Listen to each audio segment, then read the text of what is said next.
Hey everybody, welcome. It is the Sunday show on the line. Seth Andrews with Matt Dillahunty. Hey brother, how you holding up? How you doing? I'm alive. Oh, outside of the fact that the whole freaking country's, actually the whole planet's on fire, I'm delightful. Yeah. It's amazing struggling. how even in the midst of all the other stuff, I found myself trying to do as many like normal things, like let me do a little gaming, let me go mess with the snakes and the animals for a bit, let me go for a walk, and just anything to keep from doom scrolling and focusing on everything that's going on. But I think all right. that self-care is critical, and I've had to will myself into that.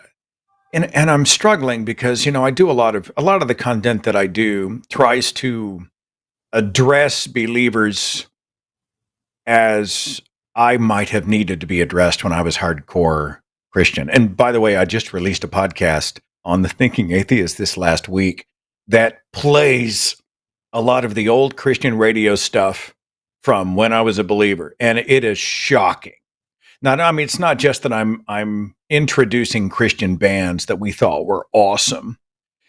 But there's a segment near the end of the show where I'm co-hosting. I'm filling in for a co-host on a right-wing conservative Fox News affiliate talk show on 1170 KFAQ. This was 20 years ago. And I am defending Mike Huckabee, and I am complaining about the atheist war on Christmas. It's our holiday.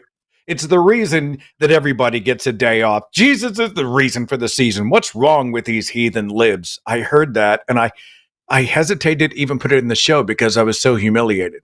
I was just like, I was a dumpster fire, Matt. But I've been trying to remember that I wasn't a bad person. I was just indoctrinated and brainwashed with some really bad ideas, and there was hope for me. I'm struggling with that, right? I am reading the day, moment, the hour by hour, minute by minute insanity, the cruelty and whatnot, and I'm like, either they're too stupid to figure it out or they love it.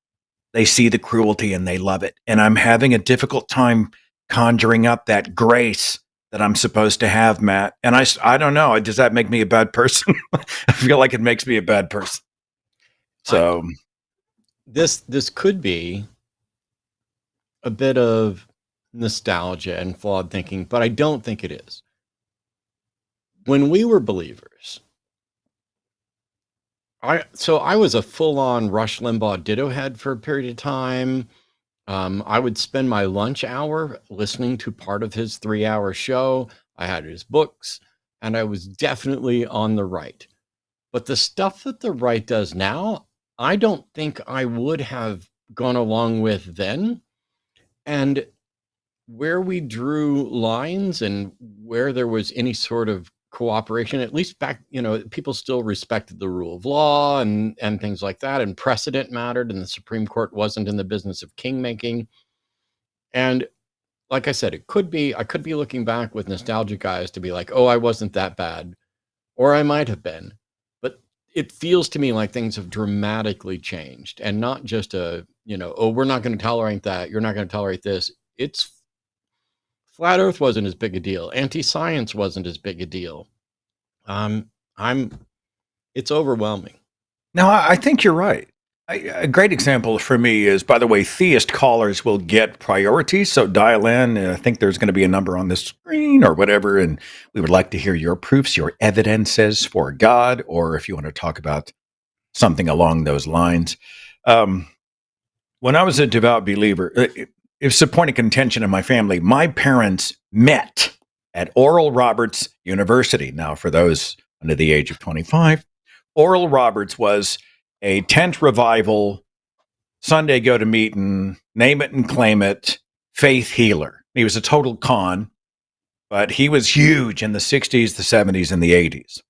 And he built this big university and he built this hospital, which I think is stupid. Why would a faith healer need a hospital? But he came up with all these crazy claims about visions with a 900-foot tall Jesus. And if he didn't Yes. accomplish God's mission, God said he was going to kill him. So we had to send our money in to save his life. It was just crazy. Now I was like Matt, right? I'm a hardcore right-wing, true blue, evangelical conservative. And even I thought, this guy's full of shit. This guy's totally a con man. My parents were so pissed at me for daring to, desecrate the name of this great servant of God. But I thought, if I saw him coming, right, and some of the other charlatans and con men and grifters and predators, etc., I don't think it's a stretch to think I would have seen Trump coming 1,000 miles away. I don't think I'm being too charitable with myself. So I know exactly what you're talking about. And I look at today's demographic and I'm like, I just hate using this kind of language. Are they just too stupid to, or they just love the cruelty, or am I being reductive? And I think it's a mix. I think there's some ignorance, some voluntary willful ignorance, some misinformation, and I think there's some victim mentality, where if you've been in an incredibly privileged position and that position starts to erode because we're seeking more equality, it can feel like you're the one being oppressed now. And I think we had a caller that talked about this, and we had a couple of conversations with others as well. I think the narrative and the language that they're using with, Jews will not replace us. And, why are you beating up on the cishet white dudes? And I'm not going to use any of your language. And I don't use pronouns.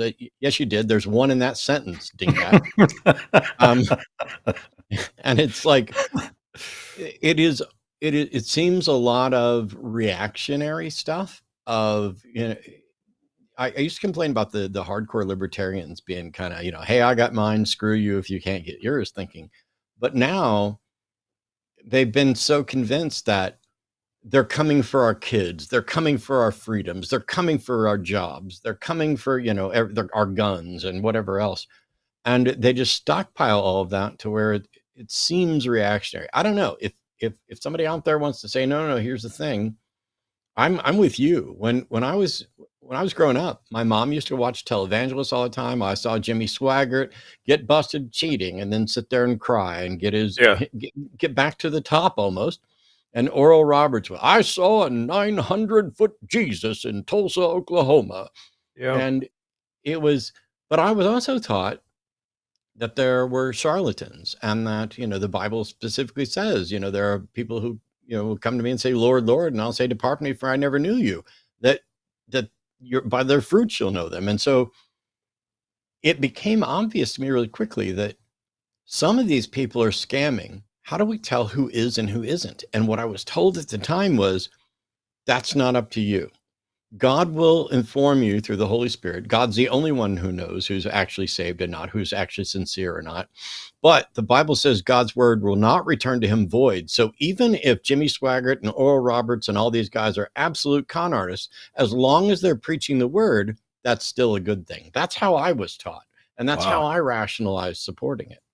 I remember a lot of it was cosmic justice. Well, God will judge them in the afterlife for their misdeeds someday, which was supposed to make us feel better. But I don't know. I look around and I think this cancer of cruelty and the black light of just bigotry. Did you see that Charlie Kirk tweet where he said Supreme Court Justice Jackson was a diversity hire? And I think it was Joe, I forgot who had posted it, who said Supreme Court Justice Jackson received both her undergraduate and law degrees from Harvard University. She graduated magna cum laude with a Bachelor of Arts in Government and earned her Juris Doctor from Harvard Law School, graduating cum laude. While at Harvard, she served as a supervising editor of the Harvard Law Review. I think Charlie Kirk was a college dropout, which is fine, okay? But I'm just saying, I almost can't look. and then I have to go pet the dogs and play tennis and watch. We got hooked on. There's a show. There's a show that I'm a little embarrassed to admit that we started watching, and we will get to the phones in just a second. It comes out of the UK. It's called Embarrassing Bodies. Now, I knew that American television was a bit prude, right? We all know this. The camera in the UK does not look away. So people come in with, we saw a guy the other night, and I can't stop watching. It's like a car wreck. I just cannot stop. A guy walks in, and his penis is shaped like a horseshoe. It literally went over. So he walks in, and on international television, the doctor says, "Well, let's take a look." And the guy drops trowel right there, and he shows, and they take you through the entire procedure, the surgery to make his penis not a horseshoe again. It's that kind of stuff for 55 minutes. I cannot stop watching. But it's better than reading the news.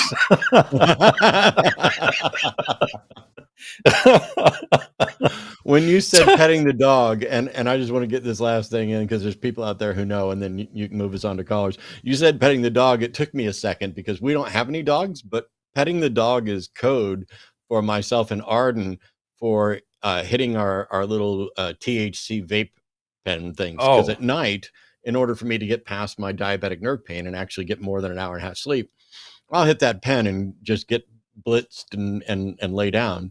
And she's like, "It's time to pet the dog." And I was like, "You're right, it is." I was like, pet the dog. See, I thought it was going to be naughty. I thought you were going to say it was naughty. And I thought, oh, I've already stepped into a double entendre, and we're only 12 minutes into the broadcast. You talked about horseshoe-shaped penises. I'm pretty sure double entendres are well outside the range of things. Should have seen it. I mean, it was horrifying, and neither one of us could look away. I swear, and it's called Embarrassing Bodies, and I guess it's been on for a dozen seasons, and I'm going to go back and probably watch more of it tonight, and I can't defend it. I cannot. Have to watch some. Bubble gum for the brain, but holy shit, does the camera not look away? I mean, just like macro lens. Oh my God, this was not meant to be shown in 4K, but they're doing it. It's that kind of television. Let's talk to, let's see, first theist is Lamont at area code 509. Lamont, you there?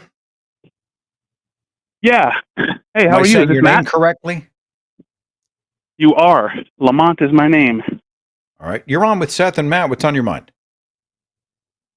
Hey, so I'm wondering if either of you have interacted with the work of Dr. Bernardo Kastrup. He's making his rounds these days for analytic idealism. It does not ring a bell with me. I don't know who that is. Okay. I would love for Matt to, I'm sorry, can you hear me still? Oh, yeah. I would love for Matt to set up a dialogue. I mean, I watched Matt's dialogue with Jordan Peterson, Don't do that. Don't do that. You don't do what? I don't set up dialogues. When I did my thing with Jordan Peterson, that was a third party who booked me to do the event. I don't reach out to these people. I don't arrange events. Even when I did the Unholy Trinity tour with Seth and Aaron, Seth did all the work. I just show up and talk. I'm the laziest person you've ever met when it comes to that. I don't know if that's true. Can you give me That's surprising enough. Look, give me the Cliff's Notes. What is this person? What's the gist of the position they're taking? So we can talk about it here. Gotcha. Because listen to this person, debate this person, read this book, watch this video doesn't help us here. So run it down for me. Sounds good. Yeah. So I'll do the best that I can. So his position is analytic idealism. He believes that the reduction base is consciousness, that when it's all said and done, when everyone dies, there is just this pure subjectivity, he calls it. So just consciousness with no object distinction, pure awareness. And what's interesting about this take, he has a PhD in philosophy, another PhD in computer science. And so he's suggesting that this is the most plausible reduction base in metaphysics. So with materialism, of course, he's going to go to the hard problem. And so my question to you is, if consciousness is fundamental, wouldn't it be an omniscient thing, being that all latent and expressed potential for knowledge comes out of this fundamental consciousness? it would also seem to be all powerful, being that everything comes from it. It's No. kind of the creator in that way. Even if we granted that everything boils down to consciousness, that doesn't tell us anything at all about what consciousness knows or understands or anything like that. But I find it strange that someone is advocating for a position when there has never been a demonstration in the history of the world of consciousness outside of a brain, outside of the physical brain. And yet he thinks everything's reducible to consciousness, so that even after we death and after we die and after everything ceases to exist, there still remains consciousness. I'd have to look into what his justification is, but this is antithetical to reasonable epistemology about the world. It is indistinguishable from magic for me right now, but I haven't looked at his book. Sure. Now, I mean, of course, materialism was said to be like, the genie in the magic lamp. I think it was whoever, Darwin's bulldog, suggested that like materialism has that problem of like, how does fluctuating bits of matter with amplitudes, frequencies, and vibrations, magically become what it feels like to taste chocolate? That seems more magical to me than to assume that consciousness is the reduction base in metaphysics, and that the illusion of distinctions. Just for clarity, you're saying that because we don't currently understand how matter produces conscious awareness, it's somehow more reasonable to just assume conscious awareness is the foundation, and that matter is just a conduit for it. Why is that more reasonable? Why is something beyond nature? Why is something beyond nature for which we have no evidence more reasonable than just saying we don't have an explanation? Why would consciousness, which is the only thing that we can prove exists, be beyond nature? It seems like the most natural thing. It's the only thing we know for sure exists. I think that no, it's not. So I think that consciousness is a product of the material, but we can't demonstrate that.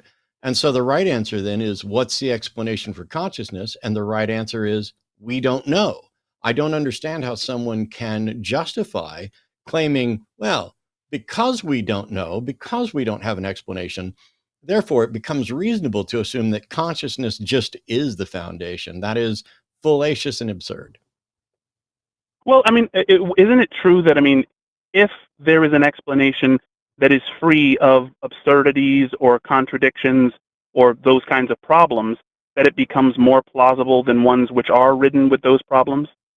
No, because saying God miracled everything into existence doesn't necessarily have those problems either. You can posit any number of unjustified, unsupported, hypothetical cornucopia, panacea type explanations for things, and at no point do any of them become more reasonable, because we don't have the ability to investigate the supernatural. We don't have the ability to investigate the material beyond our universe, and we don't have the ability to investigate this foundational proposed consciousness. So you're basically saying something that you cannot test is more reasonable than merely saying, I don't know what the explanation is.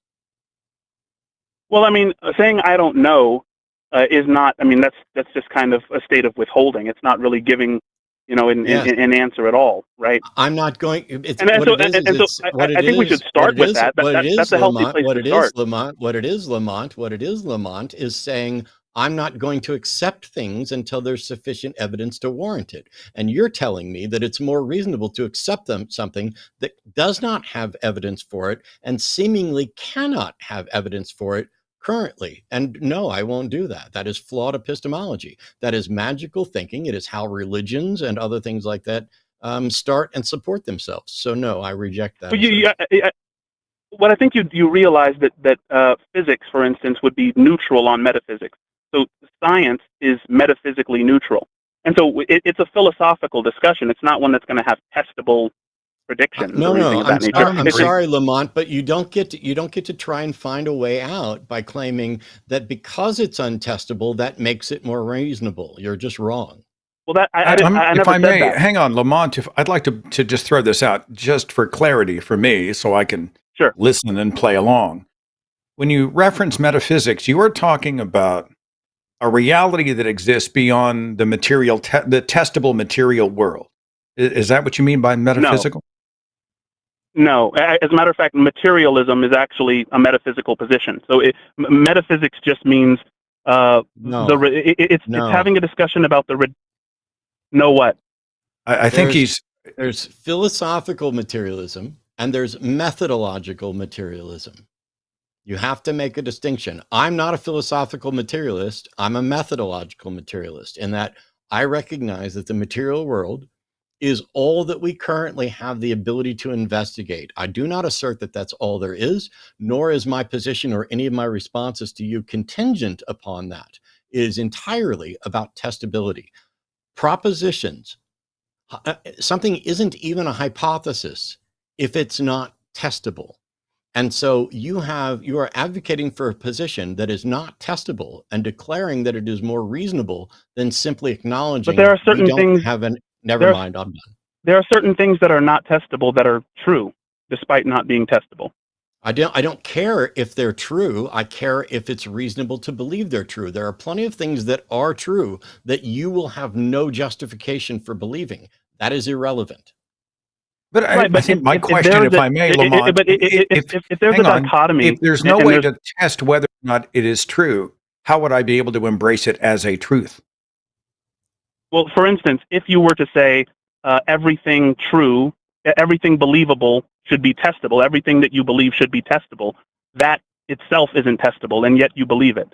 And it's reasonable to believe it, though there is no test for it. No. Is that fair? No, this is yet another thing. You don't believe that everything you believe should be testable. Hang on, Lamont. I don't know why you're talking over to me, but so there are things that we accept, like identity, non-contradiction, excluded middle, and we accept that they are true to the extent that they have been demonstrated to be true. We presume, for the sake of practicality, that they are inviolate, but you have no way to demonstrate that they are inviolate. That does not mean that we're asserting that it is the case or that it is reasonable to believe that it's a case. The number of axioms, the number of presuppositions that you make should be minimal and only held to that which is essential. There is no need to presuppose consciousness as a foundation to everything. There is no way to test that consciousness is foundational to everything. And so the entire discussion is a complete waste of everybody's fucking time. Why? Metaphysical discussions? I mean, God is a metaphysical proposition. Aren't you an atheist? Yes, Chad? I find it to be. I find that to be a waste of fucking time too. What I don't find to be a waste of time. To talk to theists? No, see, this is the problem. You listen, but you don't pay attention, and you assume that you understand what I've said when I'm very careful about what I've said. I find the God propositions to be a waste of time. The reason I talk about this is not because I'm talking about the God propositions. I'm talking about what real people are convinced of and act in accordance with. That is not a waste of time. It is a demonstrable fact that people believe in God and act in accordance with that belief, whether that God is real or not. That is not a waste of time. And I was very careful in how I framed that. You are very sloppy in how you're listening. Okay, that's fair. I think I've been abiding by the maxim of the cooperative principle so far. But I mean, what I will ask is, in metaphysics, right, consciousness, if we assume that consciousness is fundamental and that everything comes out of that, your problem with that is that there's no test for it. Is that correct? My problem with that is that you don't get to assume it. It's unnecessary and unjustified. Now, and what you're saying, and just lastly, you're saying that even though there are a myriad of problems that materialism and constitutive panpsychism and dualism have that idealism doesn't, it still doesn't make idealism a better candidate than the ones that do have those problems? Correct. Right. Okay, that'll be our disagreement. I appreciate you having me on. Bye. See ya, Lamont. So are these multi-syllable words designed to, I mean, ostensibly impress? Because I didn't track with all of them. I was like, first of all, I don't know why he was talking about dualism, because I would think if he was I would think that if he was promoting a metaphysical consciousness that exists beyond the material world, that he would be at least a dualist. I don't understand why he was going after dualism there, but go ahead. Go ahead. Well, no. So some of them are designed to obfuscate. Some of them are designed to deflect, because if you weed out the people who haven't bothered to study this or anything else, you can sound like you have a better thing. So even right at the end, after I accused him of listening sloppily, which he did, and we demonstrated, he then proceeded to say, oh, so you're suggesting that idealism isn't better merely because it doesn't suffer from the same problems as materialism and panpsychism and others. And my answer is yes. However, idealism has its own problems as well. There isn't a particular view that doesn't have problems. And if we're going, as a skeptic, I'm only going to accept those things that have evidential warrant. I couldn't possibly care less if somebody comes up with, I have found something that doesn't seem to have any internal contradictions and explains everything. Great. Now show me how we can demonstrate that it's true. Well, your system has problems. I agree. I'm not aware of any system that doesn't have problems, but you know what my system does have? A way to demonstrate that at least if in fact we are sharing a reality, Seth and I both wear glasses. Unless you're all the figment of my imagination or a reality being piped in, basically, we can't solve the problem of hard solipsism. I can't prove I'm not in the matrix and not a brain of that. But I don't feel the need to assume that, because that would mean that if I'm inventing all of reality, that means I just invented that caller and that caller's confusion and that caller's position. And it also means that I've done the same thing for callers whose positions I could not comprehend, even though somebody else did. It means I've taught myself everything I've ever learned. It means that I'm sources. Now, there's the other option, which is that somebody's feeding me a reality. But at the end of the day, if you don't have a way to test your proposition, I don't understand why you're accepting it because there's a problem with another. It's like, we don't understand everything about evolution, but that doesn't mean creationism wins just because creationism can magically assert that it has solutions to those problems. It's bizarre. I don't mean to beat the dead horse here, and Richie, I do see you on the switchboard. You're next. But I trip on metaphysical. First, I just feel like that word is a cheat. Is it a cheat, Matt? No. Am I interpreting it incorrectly, maybe? It's a category. It's like saying there's a difference between concrete things and abstract things. So like there's a difference between a phone and the concept of fairness. It just means that at whatever level the physical is, we can have conversations and categories about that. So it's like no individual human is human. Is emblematic of humanity, and yet individuals within it can be. So we can discuss it at kind of two different contexts. So I'm not necessarily to infer that he was invoking, I don't know, a reality beyond the natural. It's not necessarily extra or supernatural. Well, when he says was asserting, you're right to wonder that and to think that. But what he's saying is reasonable to accept. He wants to say that it is part of the natural, but not part of the material. And so he's making a distinction there, I believe. It's hard to do now that he's no longer here. Yeah. But all right. It's well, like, I mean, when I hear that, hey, when we die, we are reduced down to pure awareness and we live on, to me, that's like, well, it's a great story. Can we test it? And he's like, well, it's not everything is testable, which is true, which to me sounds like every other supernatural claim that's ever been made in the history of humanity. You know? Yes. Sorry. And this is one of the reasons why I look at it and say, I require my epistemology, my way of knowing what is true, is contingent on testability wherever possible, and only makes presuppositions where testing seemingly can't be done and is therefore necessary. Like there are things you have to make up your mind about, and there are plenty of other things you don't. I don't have to decide today whether there's a God, whether there's a soul, whether there's an afterlife. I don't have to make up my mind today about what is the foundation of the core of reality. I can wait until there's good reason to. And it is simply fallacious to say this particular model doesn't explain everything. Therefore, this other one does and should be accepted, because there could be 5,000 models that don't, have that problem. But Our next anyway. call is one of Matt's neighbors in Texas. It is Richie, who is a God believer. Welcome to the show. You're on with Seth and Matt. Can you hear us?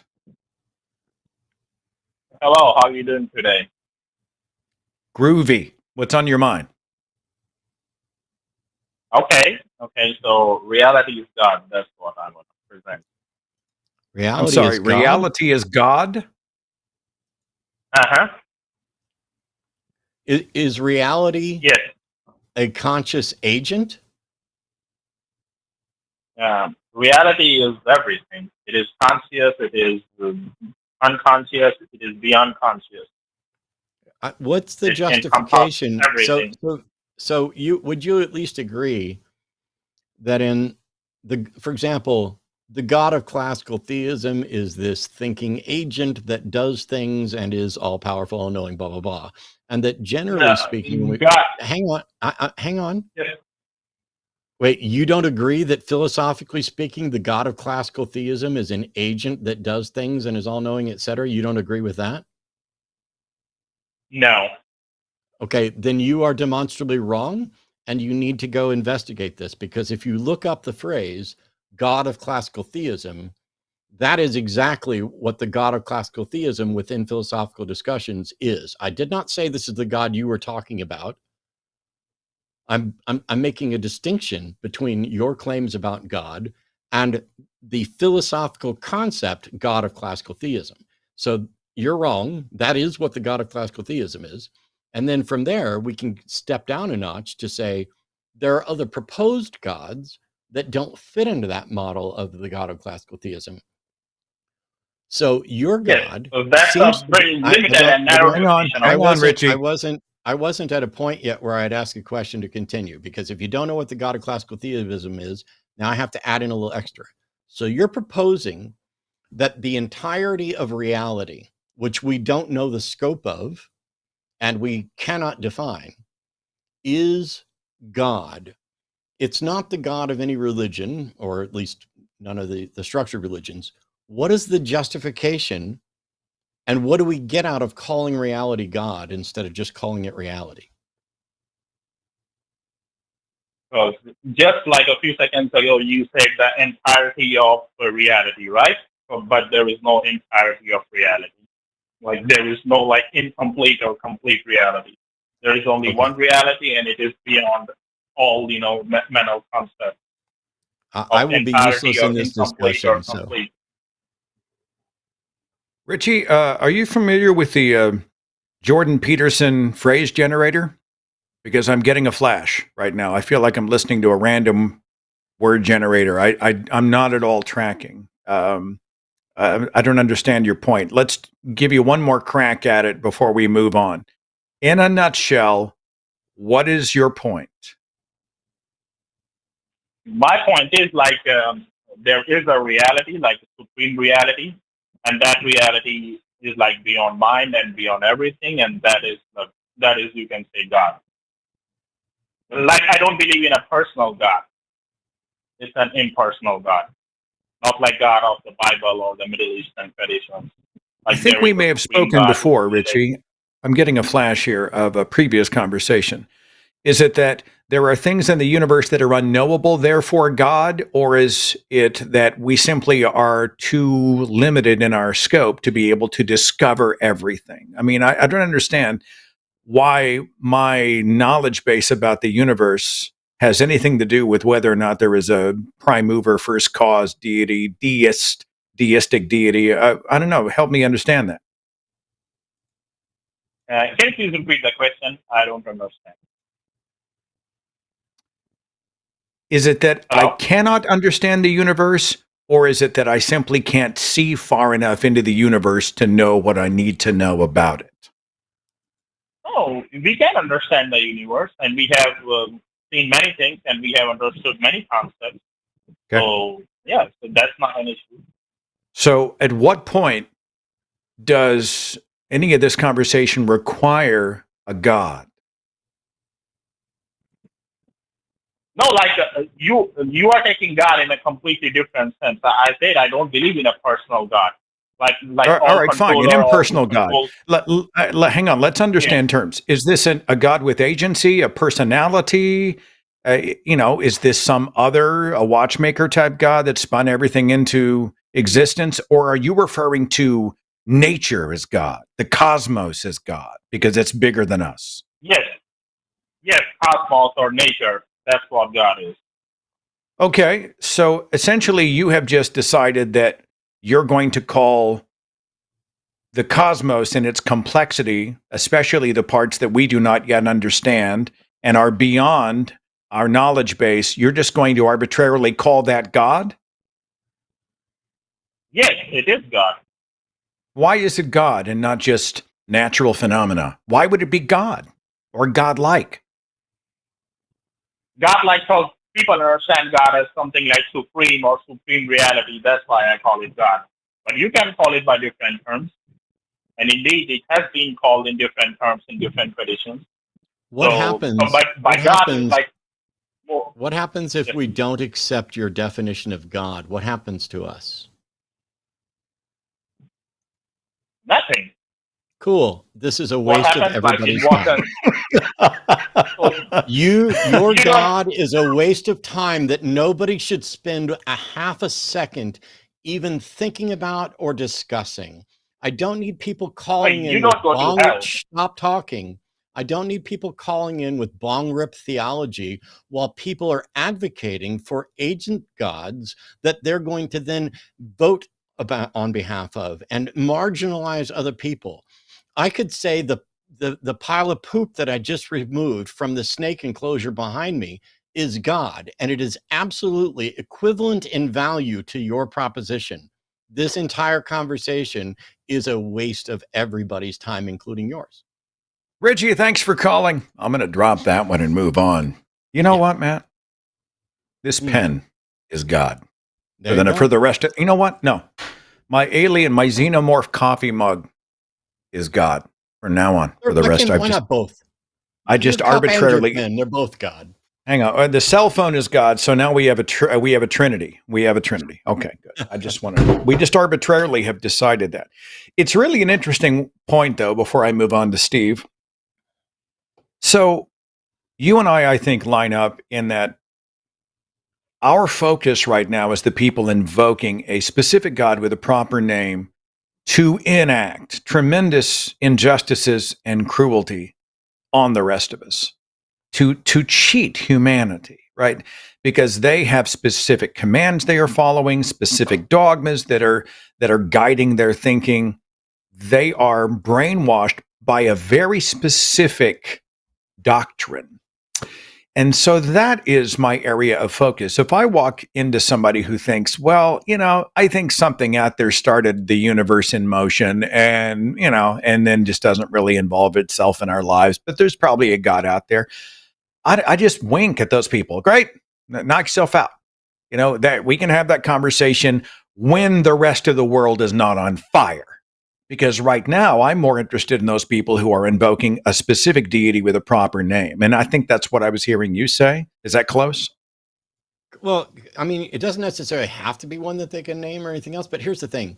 If you call in and say that you are, in fact, a theist so that you can get to the front of the line, you had better be advocating for the God of classical theism or some theistic God. If you're just arguing for some abstract, no, man, like reality is our God, because I'm going to begin with the definition of God, that is like, it's the thing. Like God is like the everything. It's the reason that, well, okay, did your God create anything? Well, I mean, like not as an agent, but I mean, it's the underlying, it's like consciousness, dude. It's like the underlying of every, not only do I not care, but I'm insulted because these people aren't calling in to defend something that matters. They're not calling in to defend anything that they have right while somebody else have wrong. They just have an esoteric definition. They're not saying, hey, these other people are wrong about God, and I can prove it. They're just like, when I think about God, I prefer like the space-time continuum fabric. That's what I think. I Yeah. prefer Seth's pen. Yeah. Yeah. And It's just it navel is, gazing, man. I think these yes. people simply enjoy listening to themselves expound.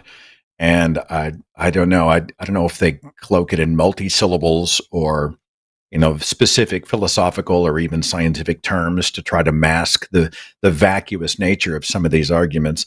By the way, I referenced Jordan Peterson. I think you did a video. I had one as well on the debate that he did with the 20 atheists who had all sat in the circle around him. I know you've got opinions on that. Jordan did not come off well in that particular exchange. And no, he didn't. I did a video about that last month, and thanks to everybody who watched it. Peterson and I did an event 6 years ago, something like that. And he didn't come off very well in the event that we did either. And despite the fact that he stood on stage and lied and said that he'd be happy to do it again, as soon as the lights went down, he bolted from the stage, went down and hid in his dressing room, and has never spoken to me since. Didn't speak to me after the event, refused to interact afterwards. And it's because Jordan Peterson is the Duke of Deepities. He does not understand these topics. He is engaged in sophistry and verbal gymnastics and nonsense. And when he's faced with people who know what they're talking about, or who will ask him to actually define something and defend it, he never comes off good. There are some young people in that video that we are talking to about possibly coming on the line to take calls and do stuff like that were incredibly impressive and should be listened to way more than Peterson ever should have been listened to.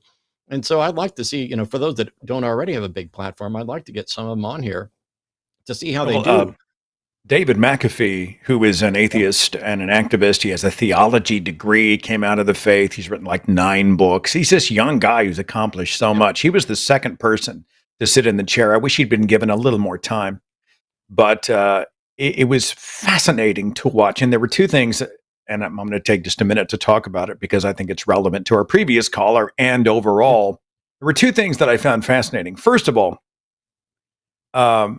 when he said that Christianity is anti-slavery because of Moses' liberation of the Israelites out of Egypt.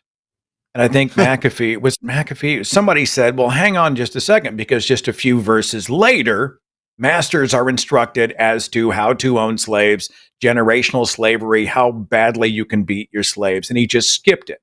So essentially what he was saying, well, actually, God, what I was thinking, and I'm sure what you were as well, it's not anti-slavery. God was showing favoritism toward one tribe that had been enslaved, but he was pro-slavery. I thought that was interesting. And the second part, and probably the more interesting one, was where this guy who's invoking Christ and Christianity in the Bible 24/7 refuses to identify as a Christian when challenged. Yeah. I'm sure you saw that part. I never said I was a Christian. Oh, wow. He's like, I never said that. But if I didn't hear him say that.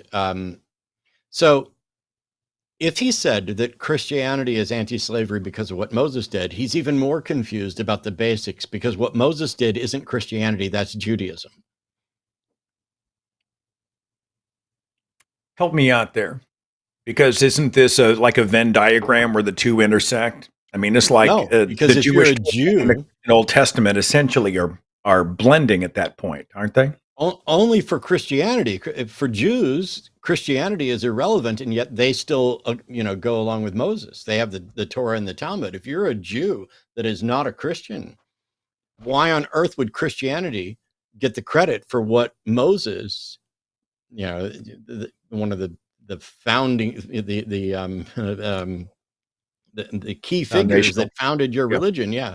I mean, it's not Abraham, but it's prior to Abraham. And it's like, for Jews that don't accept Christianity has come along and co-opted Judaism. They've invented this thing called Judeo-Christianity, which does not exist. It's completely a marketing thing. And to have Peterson sit there and give credit for what Moses did to Christianity is absurd from a Jewish perspective, but also, as was rightly pointed out, it's absurd to begin with, because at no point is the Bible in any way opposed to slavery. The closest it comes is when Paul asks for the release of a specific slave, which is why Christians have to ignore everything else the Bible says about slavery and go to that and be like, see, it's against slavery. And I'm like, yeah, first of all, he's not against slavery. He just wants his buddy freed. And also, Paul ain't God. But Christians Well, I don't seem think to know too, that. when you see Peterson, who is invoking those waving their Bibles to, I don't know, to call for the liberation of the slaves in the antebellum South and in the civil rights movement of the 1960s. Okay, fine. You know, you had your pastors, preachers, and pundits who were doing that, Yep. but he totally ignores the entire culture of people who were anchoring their rationalizations for slavery on the Christian Bible and saying this is how God created us, to be separate, and they are to be subordinate. And, you know, segregation now, segregation forever. These were Bible banging Christians, and Jordan Peterson just acted as if they do not exist. Anyway, I found it a fascinating exchange. And I feel a sense of satisfaction when it was over and I thought he just had his clock cleaned? Yeah, maybe I did. That was beautiful. I'm optimistic that some people are starting to see it, but Okay. Next theist on the line, I want to give them priority. Steve out of Ohio. Hello. Welcome, Steve. Are you with us? Yes, I am. How are you doing? Doing well. Doing, You're on with yeah. Matt Dillahunty and Seth Andrews, and we're listening with rapt attention. What's on your mind? Okay. Yeah, I sent down a piece to you guys. I don't know if it got to you. It was from FedEx. It was this last week. It was an art piece with all the, fixings on it. Did you get that? Did you receive that? You sent it where? Now, I sent it to you. Now, you guys don't sound like you got it, but I sent it to I sent it through FedEx, and they down there shipped it to you. It cost me a little bit of money to do this. Wait. Where did you ship it to? The line, 110 North Interstate 35. I'm hoping he put the suite in there, but that's about it. I guess Round Rock, Texas, 78681. So that's Okay. a post office box. That's a post. So first of all, hang on, listen. Take a I'm breath. listening. I don't need you to tell me you're listening. Just take a breath. Seth's Yeah, in I get- Oklahoma. Okay. I'm in Texas.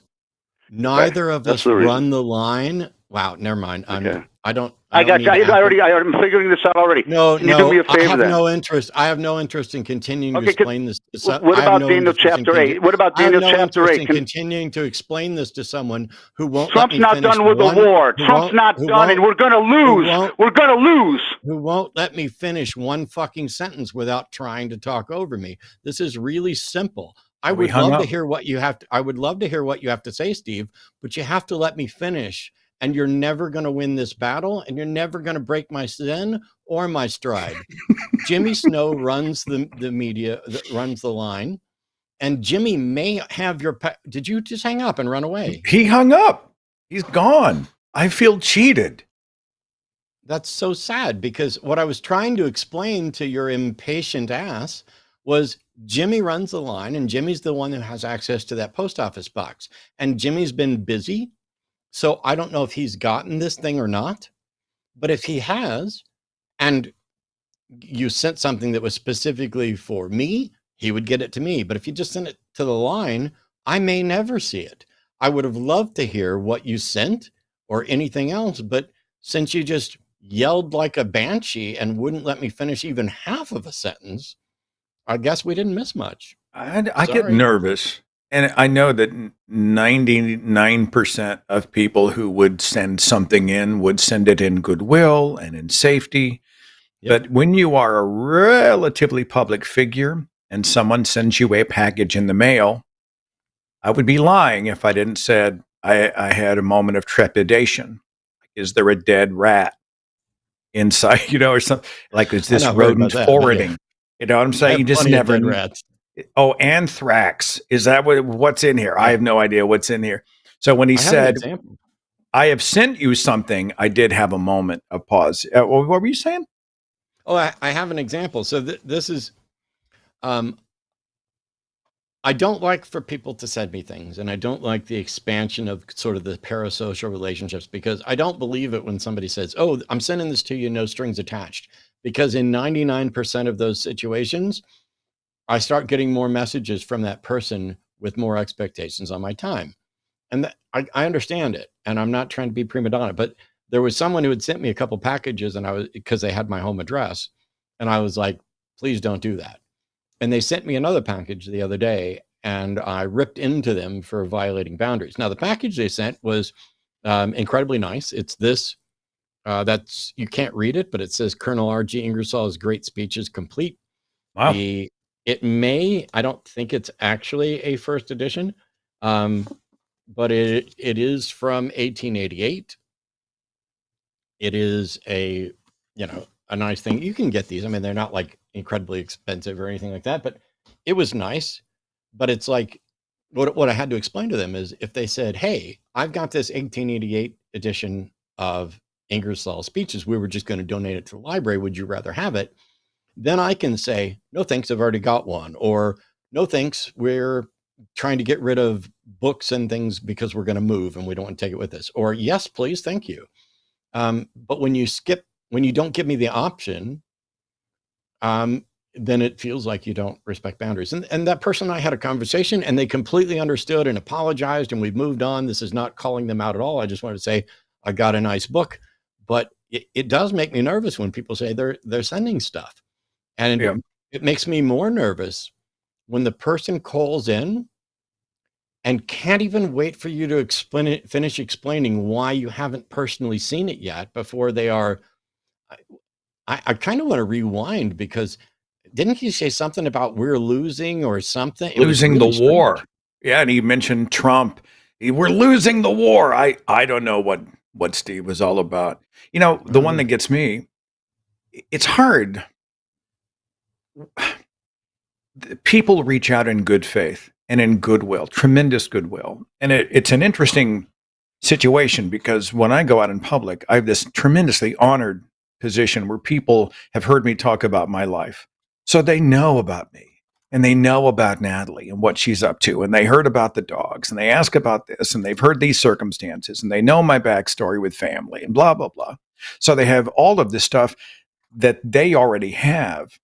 And then when I meet them, we're playing catch up, because I'm like, what's your name? What do you know? We're trying, but people are really interested, and they really want to try to make that connection. And there are just a very few people who will, for the best of reasons, begin to step over a line of comfort where many of us feel like, hey, I'm not sure I can do this. I'm not sure I'm comfortable with this, especially with my family, blah, blah, blah. We don't really know each other that well. And I think most people are really understanding. And if someone wanted to give you that book, they could maybe give it to you in person at a convention. There are other ways to do that. The one that gets me is, hey, read this book and then tell me what you think. Those are the ones where I think, oh, I need a clone. You want me to read 450 pages, give you my analysis when I'm done, as if I have nothing else to do. And if I say, no, I can't, I look like the asshole. That's the one that that's the one that cooks my noodle. So you probably get that too. Hey, watch this debate video and analyze it, and then do a project on it, Matt, because you're pretty good at it. So you're the first call they make, probably the first email they send. I'm messaging Jimmy about the package real quick, but I'm ready for. I already did. I'm ready for anything. Damn it! Oh, all right. Hopefully, it's not a dead rat. Rodent forwarding. Hopefully not. Looking for theist. Tony is calling out of Pennsylvania. He's a theist, according to the call screen. Logged. Are you there, Tony? I am here. How's it going? We've spoken about consciousness, the cosmos, and strange packages arriving in P.O. boxes. What do you have for us, Tony? Oh boy, yeah. I've heard some of these previous callers. So the way I see it, I think God probably exists. The way I see it, my favorite comedian of all time, to me, is Pete Holmes. I don't know if you guys have ever heard of him. Nope. He's a kind of a B-list level comedian, and he grew up and spent all of his kind of early years in the conservative Christian church, and then when he became an adult, he became an atheist, then an agnostic, and then I think he even circled back around to being a believer. But in one of his bits, he said that some of his friends were kind of making fun of him for believing that God exists. And Pete says, well, yeah, maybe he does exist. And maybe, you know what? Maybe it doesn't make sense. But he said, do you know what doesn't make sense? And then he says, all of this. And that made me think a little bit. Yeah, you're right. Because he says, excuse me, he says that you're basically on a planet right now, kind of floating in infinite nothingness. And the infinite nothingness is expanding. So that means endlessness is just getting Tony? bigger. He said that makes no sense. Tony, are you suggesting that you think God probably exists because you don't understand the reality we're in? Oh, so no. Well, yes and no. Well, I'm trying to kind of figure the way out. I look. Sorry, Tony. I'm trying to figure out. We want reasons to believe, and that means that we can't. I'm not going to accept logical fallacies. I'm not going to accept the sort of God of the gaps in our knowledge sort of things. And you said that you thought it was probable that God exists, and then you go on about how some comedian said reality doesn't make sense. And I'm like, if something doesn't make sense, I can't possibly believe it. I wouldn't even know what it is to say I believe. I can't believe something without being able to tell you what it is. And so there's plenty of things about reality that I don't understand, and none of them make any more sense by appealing to some sort of extra spatial magic dude. Yeah, that's a valid point of view. And I'm kind of what I'm kind of getting around to is, no human will ever be able to prove the existence of God. How do you know that? How do you know human that? being, God, as it says in the Bible, the Lord Jesus Christ, no human will ever be able to hang prove. on, hold on. I'm going to stop you there. I'm sorry. Well, we're going back and forth. First of all, you say you're a theist, and then you say you think there probably is a God, which is not a theistic position. And now you've invoked the God of a specific religion, Christianity.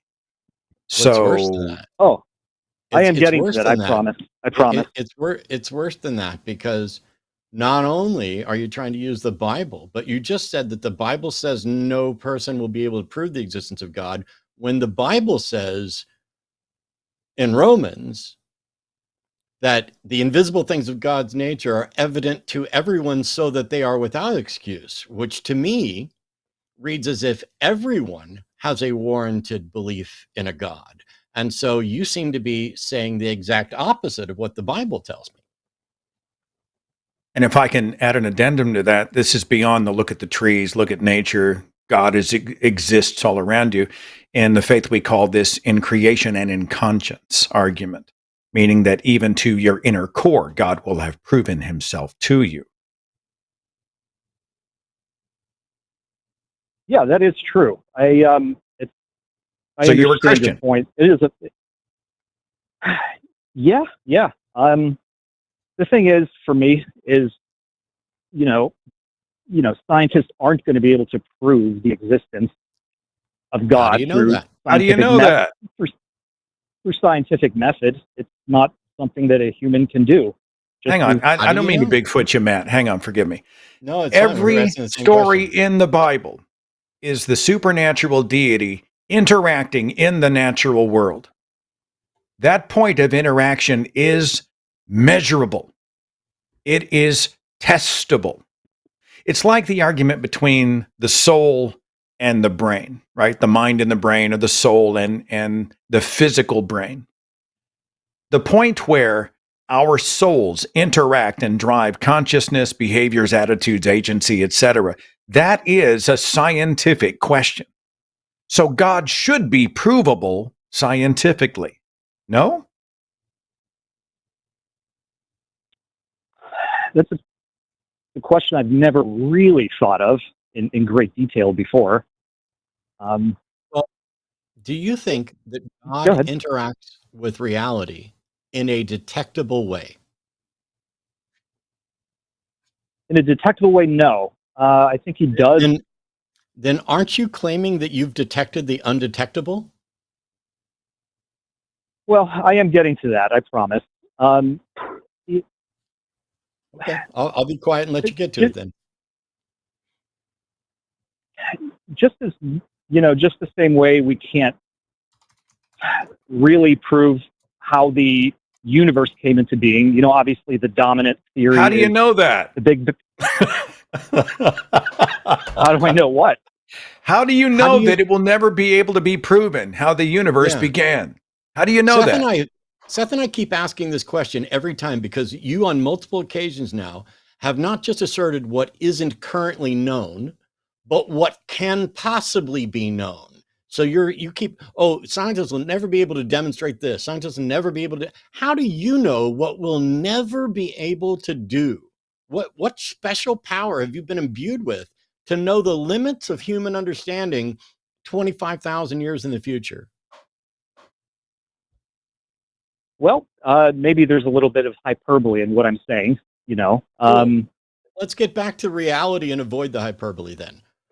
You're claiming to essentially detect the undetectable. You're claiming that the God of Christianity is in particular probable, and you say you're getting ready to demonstrate this, but it was kind of about the world doesn't make much sense without a God. What reason do you have that Seth and I should believe in the God that you believe in?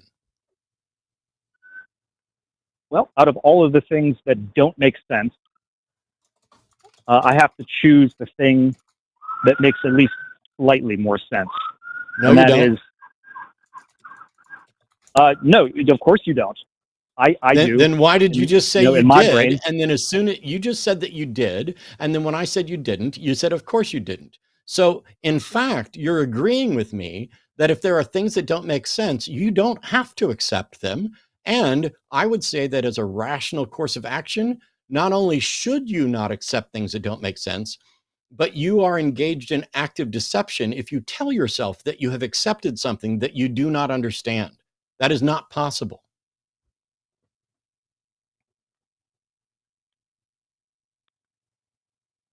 Well, you've given me something to think about at least.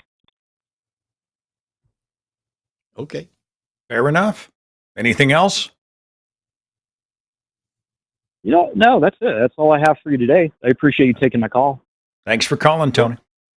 Yeah, you get something All right. stronger, something where we should actually believe it. I'm all down. Yeah. We can never prove God. I just think, is it a play on who can know the mind of God? His ways are beyond our ways. We are just ant in his ant farm kind of a thing.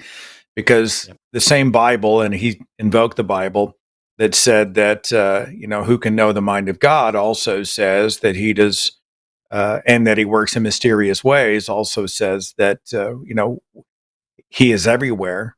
And I don't know, he is not the author of confusion. The Bible says that. It's just a weird back and forth on this one. Let God be true and every man a liar. Like, for example, I can't know Seth's mind.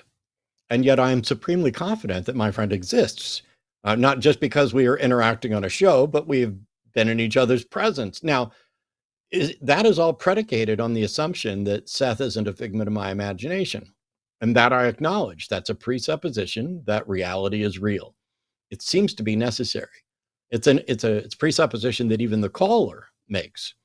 But the caller goes further in seemingly presupposing aspects of Christianity in order to define what God is or isn't, and what is or isn't knowable or testable about that.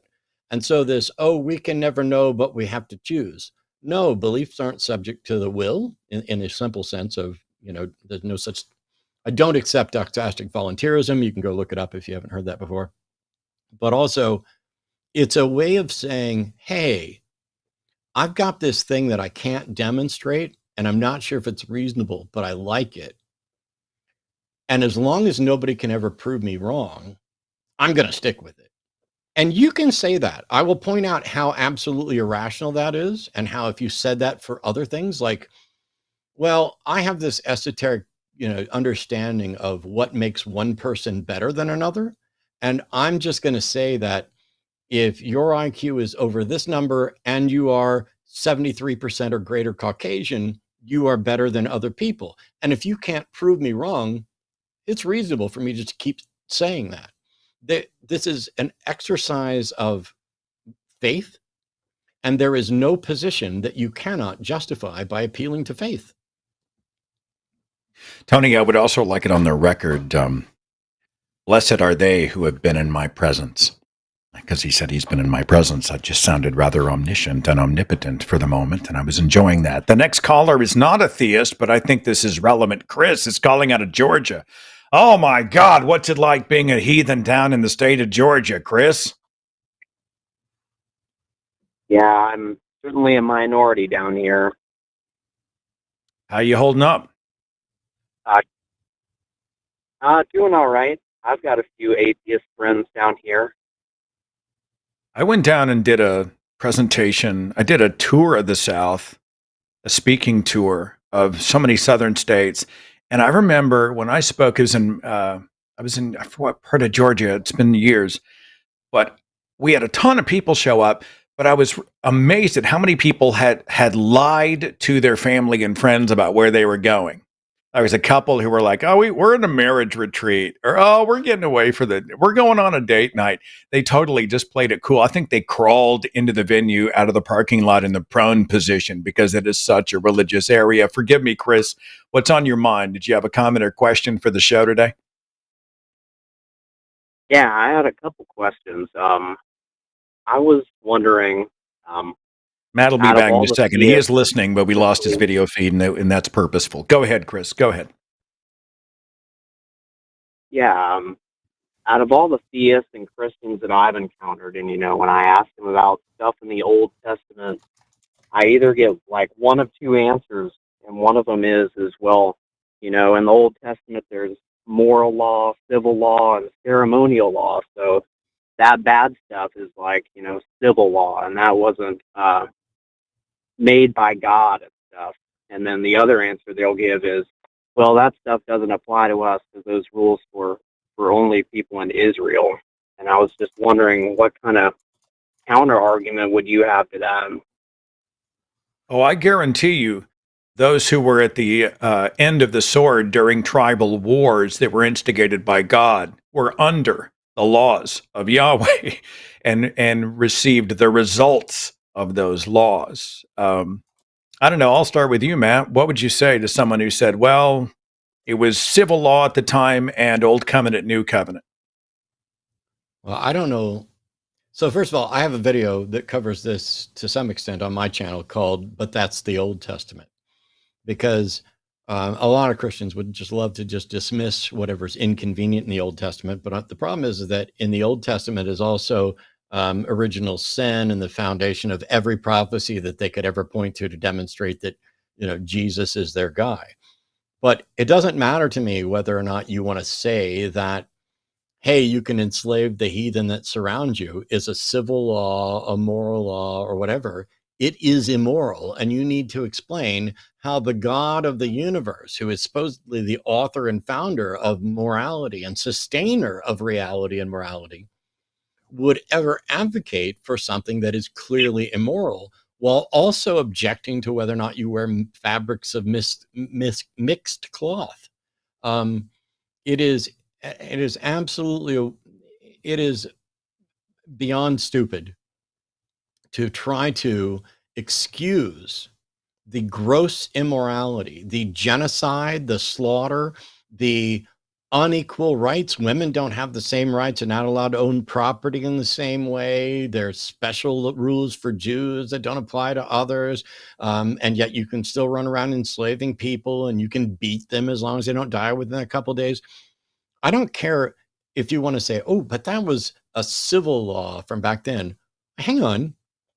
Why is God bringing Moses up to give him 10 commandments that are pretty vile and problematic, at least for half of them? I mean, it is an absolute cop-out so that they don't have to take responsibility for the fact that every single one of them is advocating for the exact same book that has been used by every one of their Christian and Jewish, in many cases, ancestors or the people that came before them, to justify the wrongdoing on its behalf. It's not Christianity that dragged Christianity kicking and screaming out of antiquated and immoral ideas. It is humanism and humanist principles that forced a change in the world around these religions, that have forced them to then change. And to some extent with Project 2025, we are seeing a backlash of that. The world changed around Christianity in ways that some of them just aren't comfortable with. It was okay that, yeah, we'll stop having slaves. Yeah, maybe we'll stop doing this. But doggone it, if a man lies with another man as he lies with a woman, that's all of a sudden really my business, and I need to jump in there. I don't care what they label it. It's wrong. That's the label that's supposed to go on it. Okay. Yeah, that all certainly makes sense. And I've Chris, thought about a lot of that as well. One of the common apologetics is, Dr. Josh Bowen speaks about this and writes about this a lot, is a claim by many apologists that God simply had to condescend to the more primitive cultures of the time. So, hey, systems of slavery and even conquest and the marginalization and silencing of women and the execution of disobedient children and all these things were part of the societies, the cultures of the day. So God needed to be able to speak in a language they would understand. So he abided many of these unfortunate systems so he could be more effective in his work relating to human beings, which to me is just ridiculous.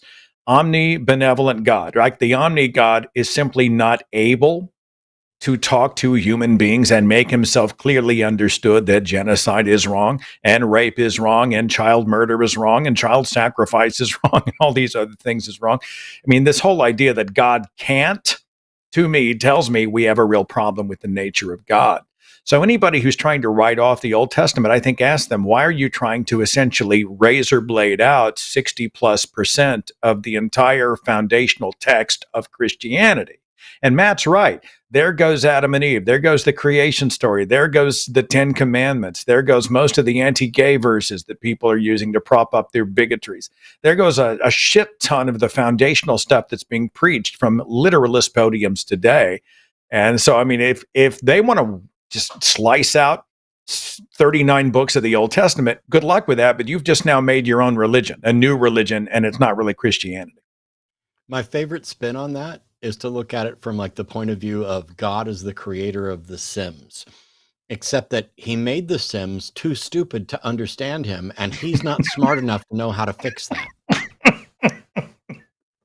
So when he makes them and they're bouncing into the walls and whatnot and doing horrible things to each other, he's up there going, "Oh shit! Now what do I do?" Why did I write him like that? And I don't know how to fix it. I guess I just got to run with it. Let's go ahead and tell them to kill the things around them and burn them because I like the smell. Chris, was there anything else? Anything else we can do for you? Yeah, I did have one more question, but yeah, I think that was a more than sufficient answer. Thank you very much. Go for it. What's your next Think question? about a lot of that stuff. Yeah, I was wondering if y'all had seen this headline going around mainly social media about the world's highest IQ holder, Young Hoon Kim, professes Jesus is God and this and that. And I know it ultimately boils down to an argument from authority when, Christians posting this stuff, but I just wanted to hear a little bit more what y'all thought about that. You should go subscribe to my YouTube channel. I recorded the video yesterday. It's live to patrons. If you're a patron, you can go watch it right now. And it will be live to the world next Friday. I called it Our Apologist High IQ People. Okay. Chris, we appreciate you. Thanks for the call. I'll certainly do that. All right, we'll see you later. Yeah, thank you very much. I'm reminded, was it Isaac Newton? Like you think about some of the planet's greatest minds, but they also have what I call the place in the brain where the weird shit lives, right? where somehow intelligence is an immunity from being irrational. Was it Isaac Newton, who believed in alchemy, that you could turn other metals into gold? I want to say it was Newton. So this idea that intelligence somehow inoculates you, often it is the wildly intelligent that can connect dots in a creative way that they were never meant to be connected, right? Exactly. I know people with incredibly high IQs who are dumber than a fence post on practical things, and people with incredibly low IQs who I think are absolutely fucking brilliant, like staggeringly brilliant. And it may be because they are more fine-tuned and they look at something from a different perspective. In the video that I did, I talk a little bit about IQ and what it is and what it's not. I mean, isn't it hugely subjective? How do you boil somebody down to a number? I think is my challenge. It measures a specific type of thinking that some smart people thought would be a good measure of what makes you smart. And so there's smart in the colloquial sense, and then there's, we're going to measure this type of intelligence. But you can train and get better at taking IQ tests. There is going to be some, limit, but you can do that. And IQ tests have also repeatedly been accused of biases, including racial biases and things like that, because they're put together by a group of people that are operating with their packet of information and trying to see how many people fit into that bucket. I talk about it in the video. I hate IQ tests, and I hate the fact that they were both weaponized against me growing up and weaponized against other people growing up. But now you have people that are trying to say, ooh, I scored the highest IQ on a fake test somewhere, and because of that, I support Donald Trump. And well, congratulations. I remember one of my radio employers, Christian Radio, and I don't even know if this is legal, but he gave potential employees the Myers-Briggs test, which I think is just astrology almost. I mean, it's just really wooey, isn't it? I mean, it's absolute bullshit. Two people with no training and no understanding basically made a list of the character, the personality traits of the people around them and categorized them, and then just sent it out as if it were a real thing. It is absolutely not a real thing. You're trying to distill people down into these category types. And so they were, well, we want this type of person to fill this job. So this test was supposed to filter everybody out. Before I get to you, Brian, I see you in the switchboard. We're going to 5, so we got some breathing room. But I want to come back to the Old Testament. I love to talk about the Old Testament because when I speak to people who are devout Bible literalists and they talk about the wisdom of God, I speak to them and I ask them, is it ironic that God, who had a master plan, a perfect plan, saw the plan go awry immediately? I mean, it's like chapter 2 or 3 of Genesis, and immediately it begins to fail. And then we start to talk about the Israelites, the Israelites are awesome. The first, I don't know how many books of the Old Testament. So God tells the Israelites, I command you, do not do the thing. And the Israelites say, we will not do the thing. Whatever it is. It can be idol worship or I don't know, whatever.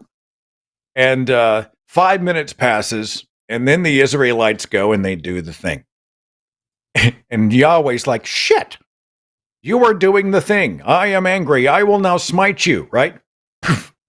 And so there's plagues and boils and swords and blood and pain and horribleness. And they're like, please stop smiting us. We will stop doing the thing. And he's like, I will now no longer smite you. And 5 minutes passes and a few chapters. And then the Israelites go and they start doing the thing.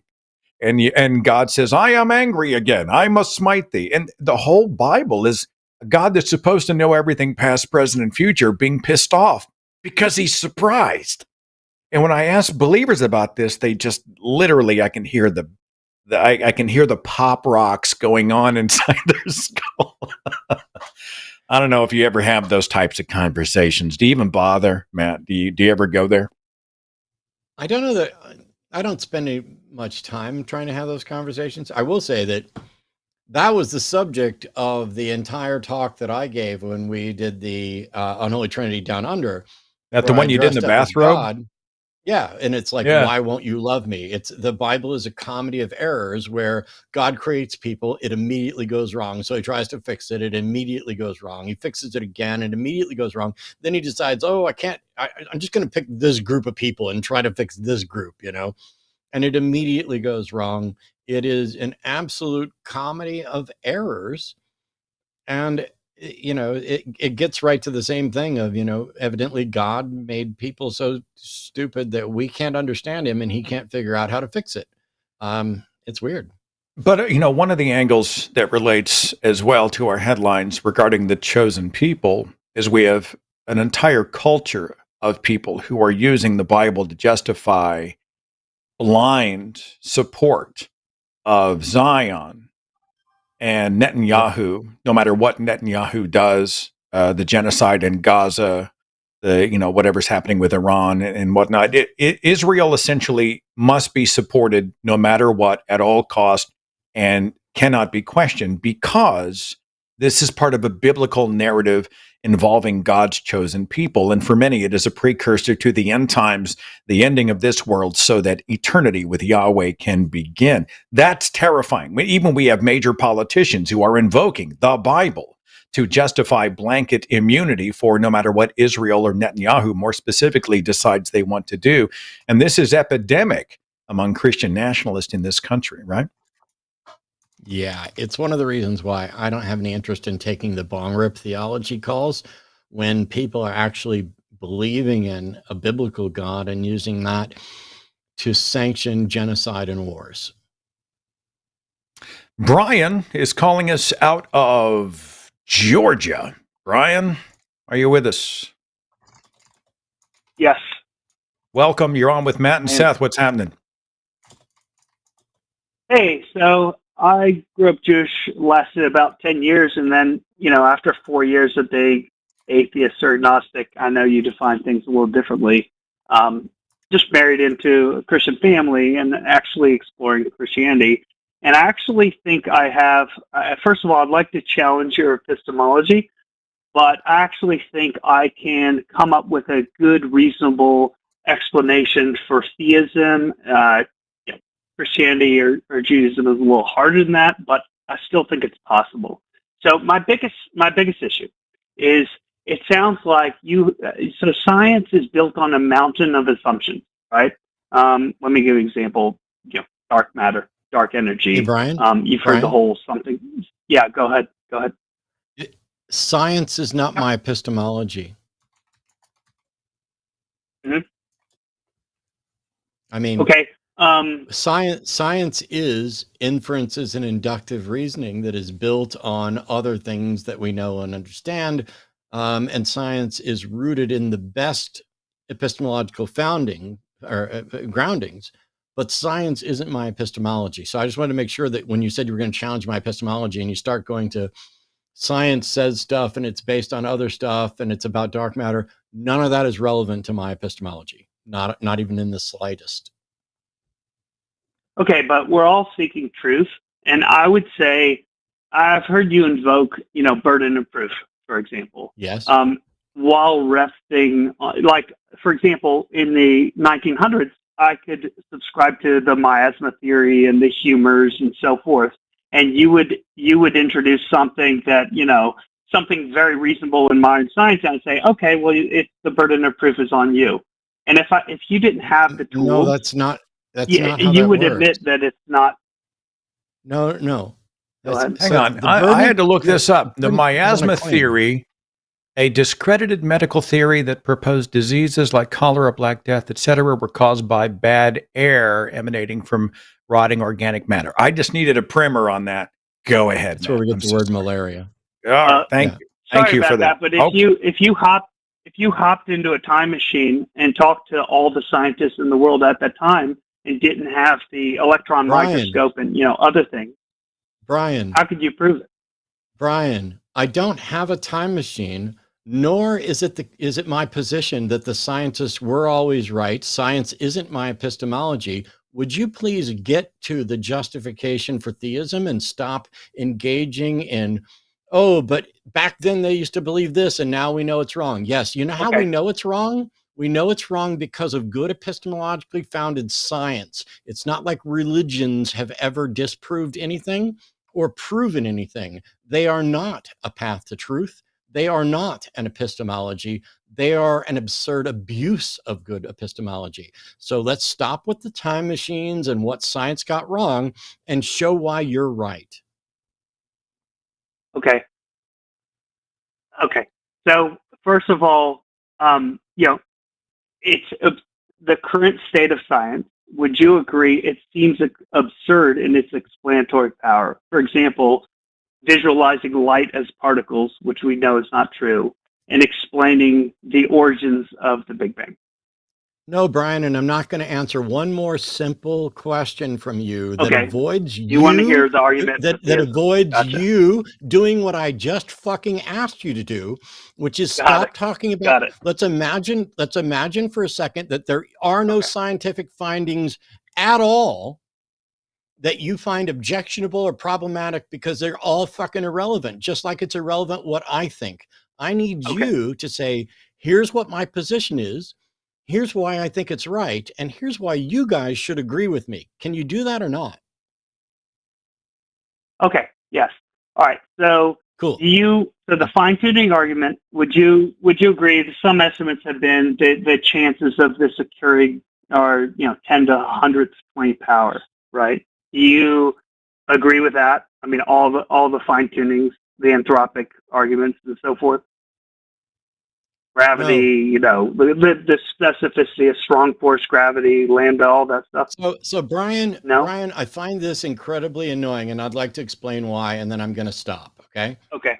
Sure. You just asked me if I accept all of the improbability claims surrounding fine tuning in the anthropic principle, and my answer was no. In order to save time, because the problem here, which I've seen over and over again for the 20+ years I've been doing this, is that no matter how improbable it is for it to occur naturally, you cannot demonstrate that it's more probable that the explanation is that a God did it. So the findings of science and the math of how unlikely this is all completely irrelevant to whether or not you have a warranted belief in a God. So for the last time, will you tell me what your position is, why you think it's reasonable, and why we should agree with you or not?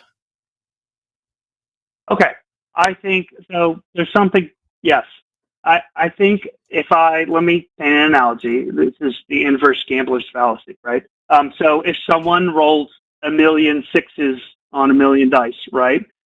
You can't assume that this is natural causes that had, 100 different events, right? They were rolling the dice 1 billion times and came out with sixes.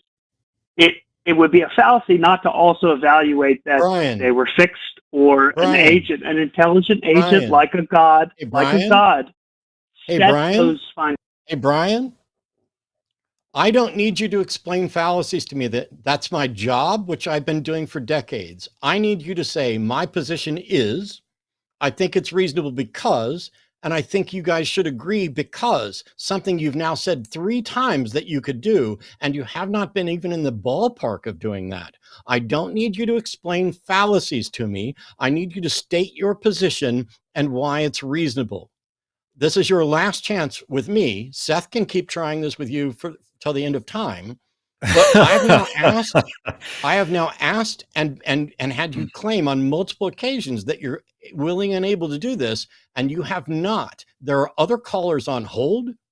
There are other people who would like to have a shot at doing this. Please do so.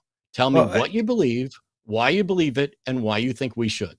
Let me know. Maybe I'm hearing it a little differently, and help me sort of laser focus this, Matt. Because what I'm hearing is essentially the argument from complexity. I'm hearing the 747 in a junkyard argument. The fact that things are so wildly complex and improbable means there must be a higher power, which still is not a theistic argument. It's certainly not a Christian-centric argument. But I think what he's trying to say is shit's complicated, so incredibly vast and improbable that there must have been agency behind it. Brian, is that the argument you're trying to make here? That's a portion of it. I think it's a lot more reasonable to think with something so incredibly improbable that you should at least consider an agent, and it could be a theistic agent. It could be the simulation theory, right? Or it could be aliens. You're an odd Christian, because now we're talking about simulation theory. This does not strike me as an argument of real Christian conviction. Did you say you were a Christian? Sorry, the reason I invoke simulation theory is because a lot of people consider simulation theory, but will immediately reject theism and Christianity. I think it's on the same plane. Okay, so right? You're using it as a gateway argument leading to your specific faith claim. A gateway. Yes, so a gateway argument. So if you logically follow that it is fine-tuned, right, then theism is just a claim that it's personal. And if some intelligent agent actually created the universe in an incredibly specific way, where every other way would result in life, one could reasonably reject conclude, your premise. Go ahead. Brian, I have to reject your premise. I reject the premise of fine-tuning. I reject, because a cursory look at the natural world, universe, etc., reveals vast problems, inefficiencies, contradictions, waste, cruelty, failure, that if we were to use a design argument, would show that the designer was inept or just a freaking sadist. Secondly, this is still it's not a theistic argument. It doesn't even have to be a deity that would have set the universe into motion or would have planned it out. So I just reject your premise. The fine-tuning thing, shit's complex, but I don't see agency that we were an intended result. We are simply a result. Does that make sense? Yes, I think, okay. I think you need to take the entire body of evidence and say, does this have more explanatory power than saying it's undirected, for example? It doesn't. I think you can make... No, Brian. Brian, we explain things in terms of other things that we understand. God has no explanatory power because it's an attempt to solve a mystery by trying to appeal to a bigger mystery. It feels like it has some explanatory power because God is a panacea that eases your discomfort and your willingness to say, I don't know what the right answer is, because now you get to pretend that you do have the right answer when you cannot demonstrate it. How is that any different from dark matter? I don't know why. So first of all, Brian, I didn't say one fucking word about dark matter, but your whataboutism bullshit fallacy that I already tried to get you to avoid 15 minutes ago, or sorry, 8 minutes ago, isn't going to do you any good now, because I just pointed out to you what the problem was with you, with your position. And in response, you decide to come in, but what about dark matter? That's also a fallacy. Your God position is a fallacy. Your this is more probable than that is based on a fallacy. And now your dark matter thing is a fallacy. You don't have anything with any explanatory power. What you have is a pacifier that makes it easier for you to pretend like you know something than to acknowledge that you don't. I mean, I guess I'll leave it up to the callers. If you don't think dark matter and dark energy and talk about space expanding after the Big Bang, something that's not falsifiable, we can't present in a lab. It fills in gaps. We can't observe it.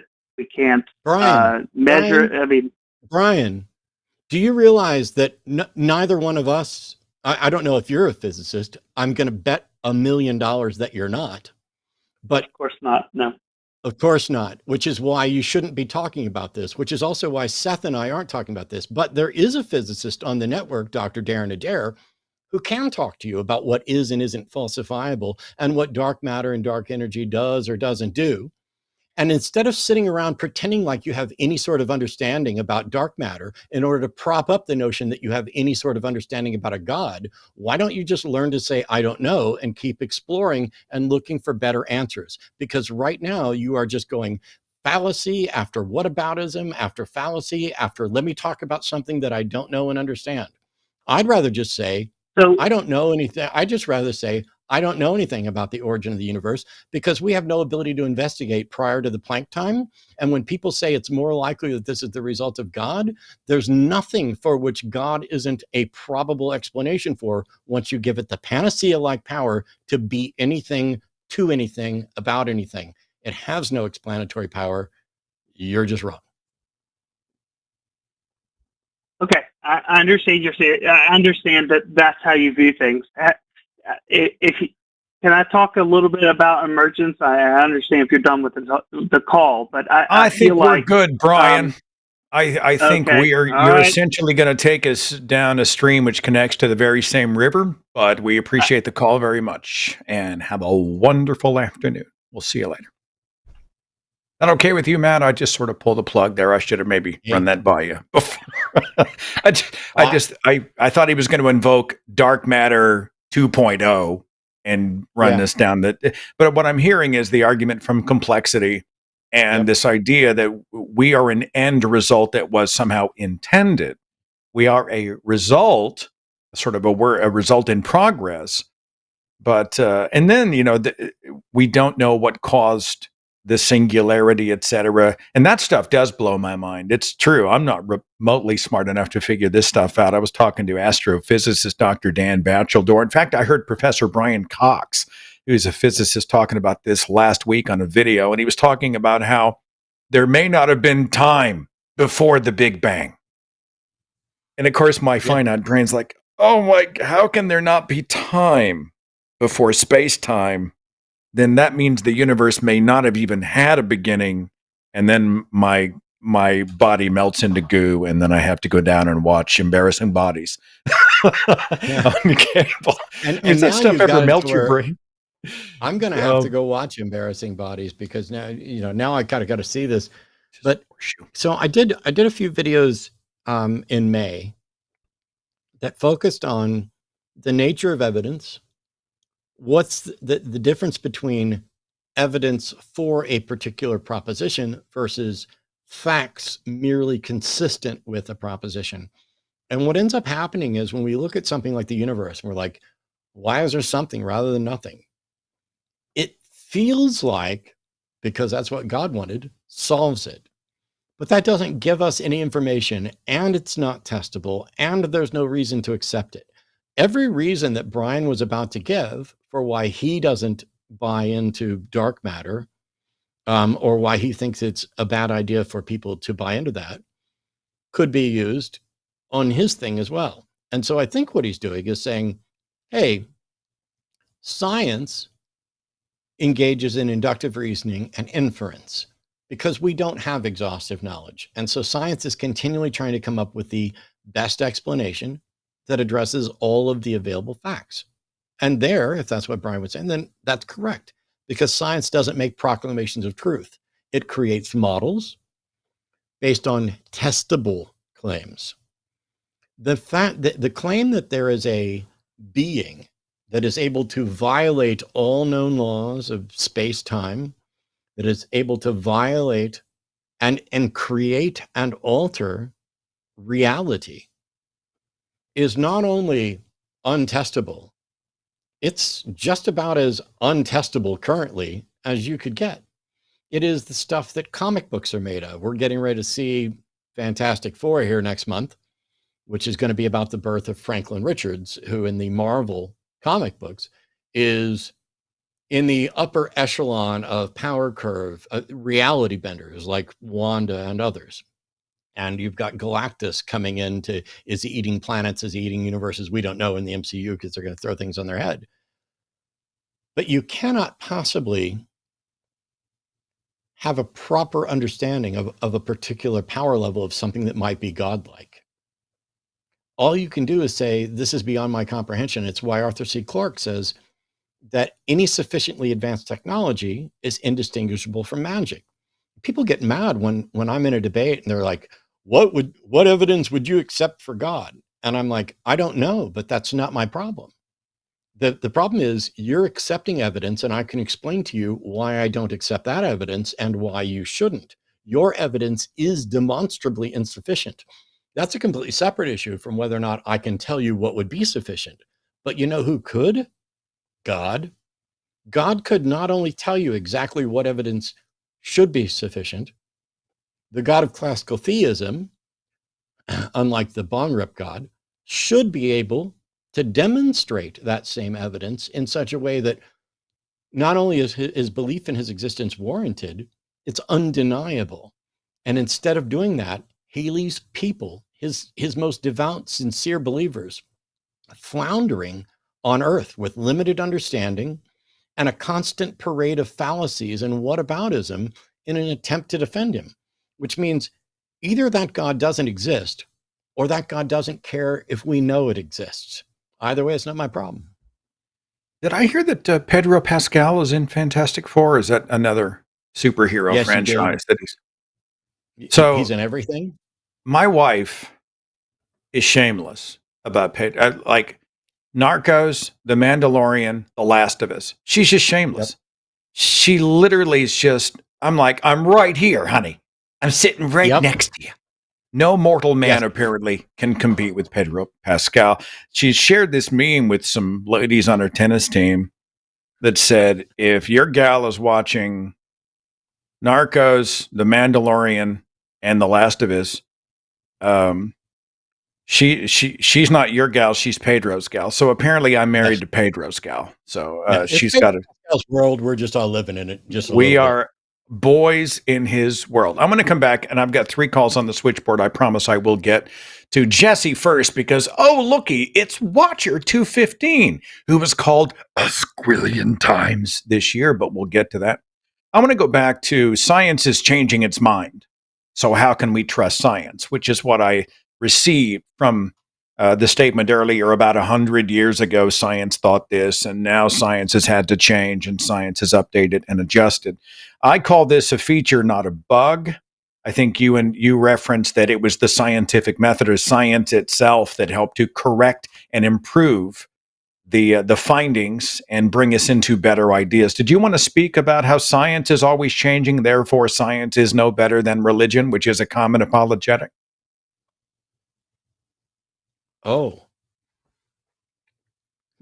Well, Or we can just skip it. I kind of did a minute ago because it's not that science is changing. The findings of humans change as our understanding gets better. And it is that improvement in understanding that we credit science with, the scientific methods. So, like I said, science isn't making proclamations about truth, but in the entire history of the world, the only thing that has corrected the findings of science to make them better and more accurate is more science. Religions don't do that and can't do that. And to whatever extent religions have made testable claims, it is science that allows us to verify which of those testable claims are in fact true or likely to be true, not religion. No, revelation is necessarily first person. Your opinion of what God thinks is just like your opinion, bruh. But Well, I think one of the resistances I give is people like to speak about scientists as they're all like a single-headed beast. And I was in the faith. Well, the scientists want to kill God, and the scientists are evolutionists, and the science worship science, etc. And I forgot who it was I was interviewing years and years ago, and they said, scientists actually get famous not by proving each other right, but by proving someone else wrong. Like, right. Scientists are in the business of examining your claim. And it's far from perfect. It is a flawed process because human beings are flawed. But this idea that they're all together in the star chamber smoking cigars, all on the same page, validating each other because they can, to me, it's a misrepresentation. It's really a lie about what science and scientists are. The whole process is designed to debunk and then find it a better way. I don't know. That's kind of how I approach it. Did I say it would be you, Jesse? Let me be true to my word. 425 out of Washington. Jesse, welcome. You're on with Matt Dillahunty and Seth Andrews. Hi. You there? How are you guys? Well, what's on your mind? Okay, yeah, sorry, I actually almost fell asleep because I was on that hold with the music. No, we have that effect on people, and it's epidemic.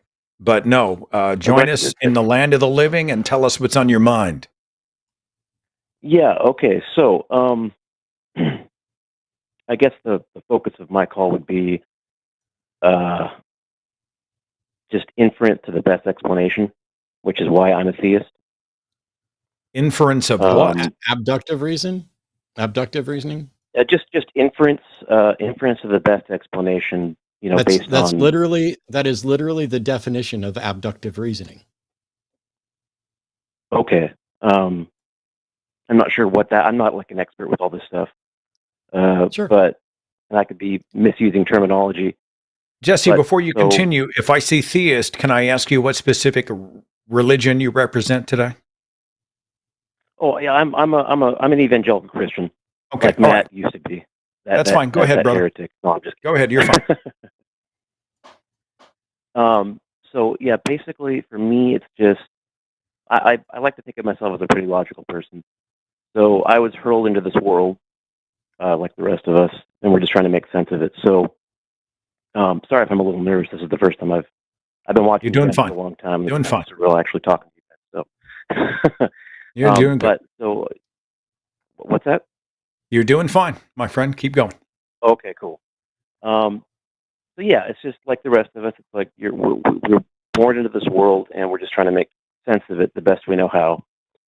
And of course, that could be deceived or self-deception, which is scary because then you don't know that you're deceived if you're deceived. That's the scary thing with that. But I like to think that I try to make sense of the world the best I know how. And so for me, it's like making an inference to the best explanation leads me to theism simply because it's how do I put it? I feel like anything I say, you guys have already heard, but like basically, I feel like, and correct me if I'm wrong, but I feel like it makes more sense, whether it's true or not. It just makes more sense based on what I know up to this point. That so there you're was throwing truth out the window and just going by whatever's comforting. Because I don't understand when somebody says, I don't understand how someone can say it makes sense whether it's true or not. Because if it's not true, okay, so yeah. Well, is it about comfort or is it about like inference and assumption, which may or may not be comforting? I'm a little lost. Okay, so for me, it's I'm not claiming knowledge, or I'm not claiming that I know. It's just more what makes the most sense to me based on what I currently know about the world, if that makes sense. So you would say, based on a limited understanding of the world, which we all have, you have intuited a theistic deity that is the Christian God. I think that's a correct summation. Yeah, and and I'm willing to admit completely that if we learn new things about the world, which we might, that could totally upend everything I believe, 100%. I wonder if you were to look backwards and say 1,500 years ago, when we knew less about the world, was Christianity even more reasonable then than it is now?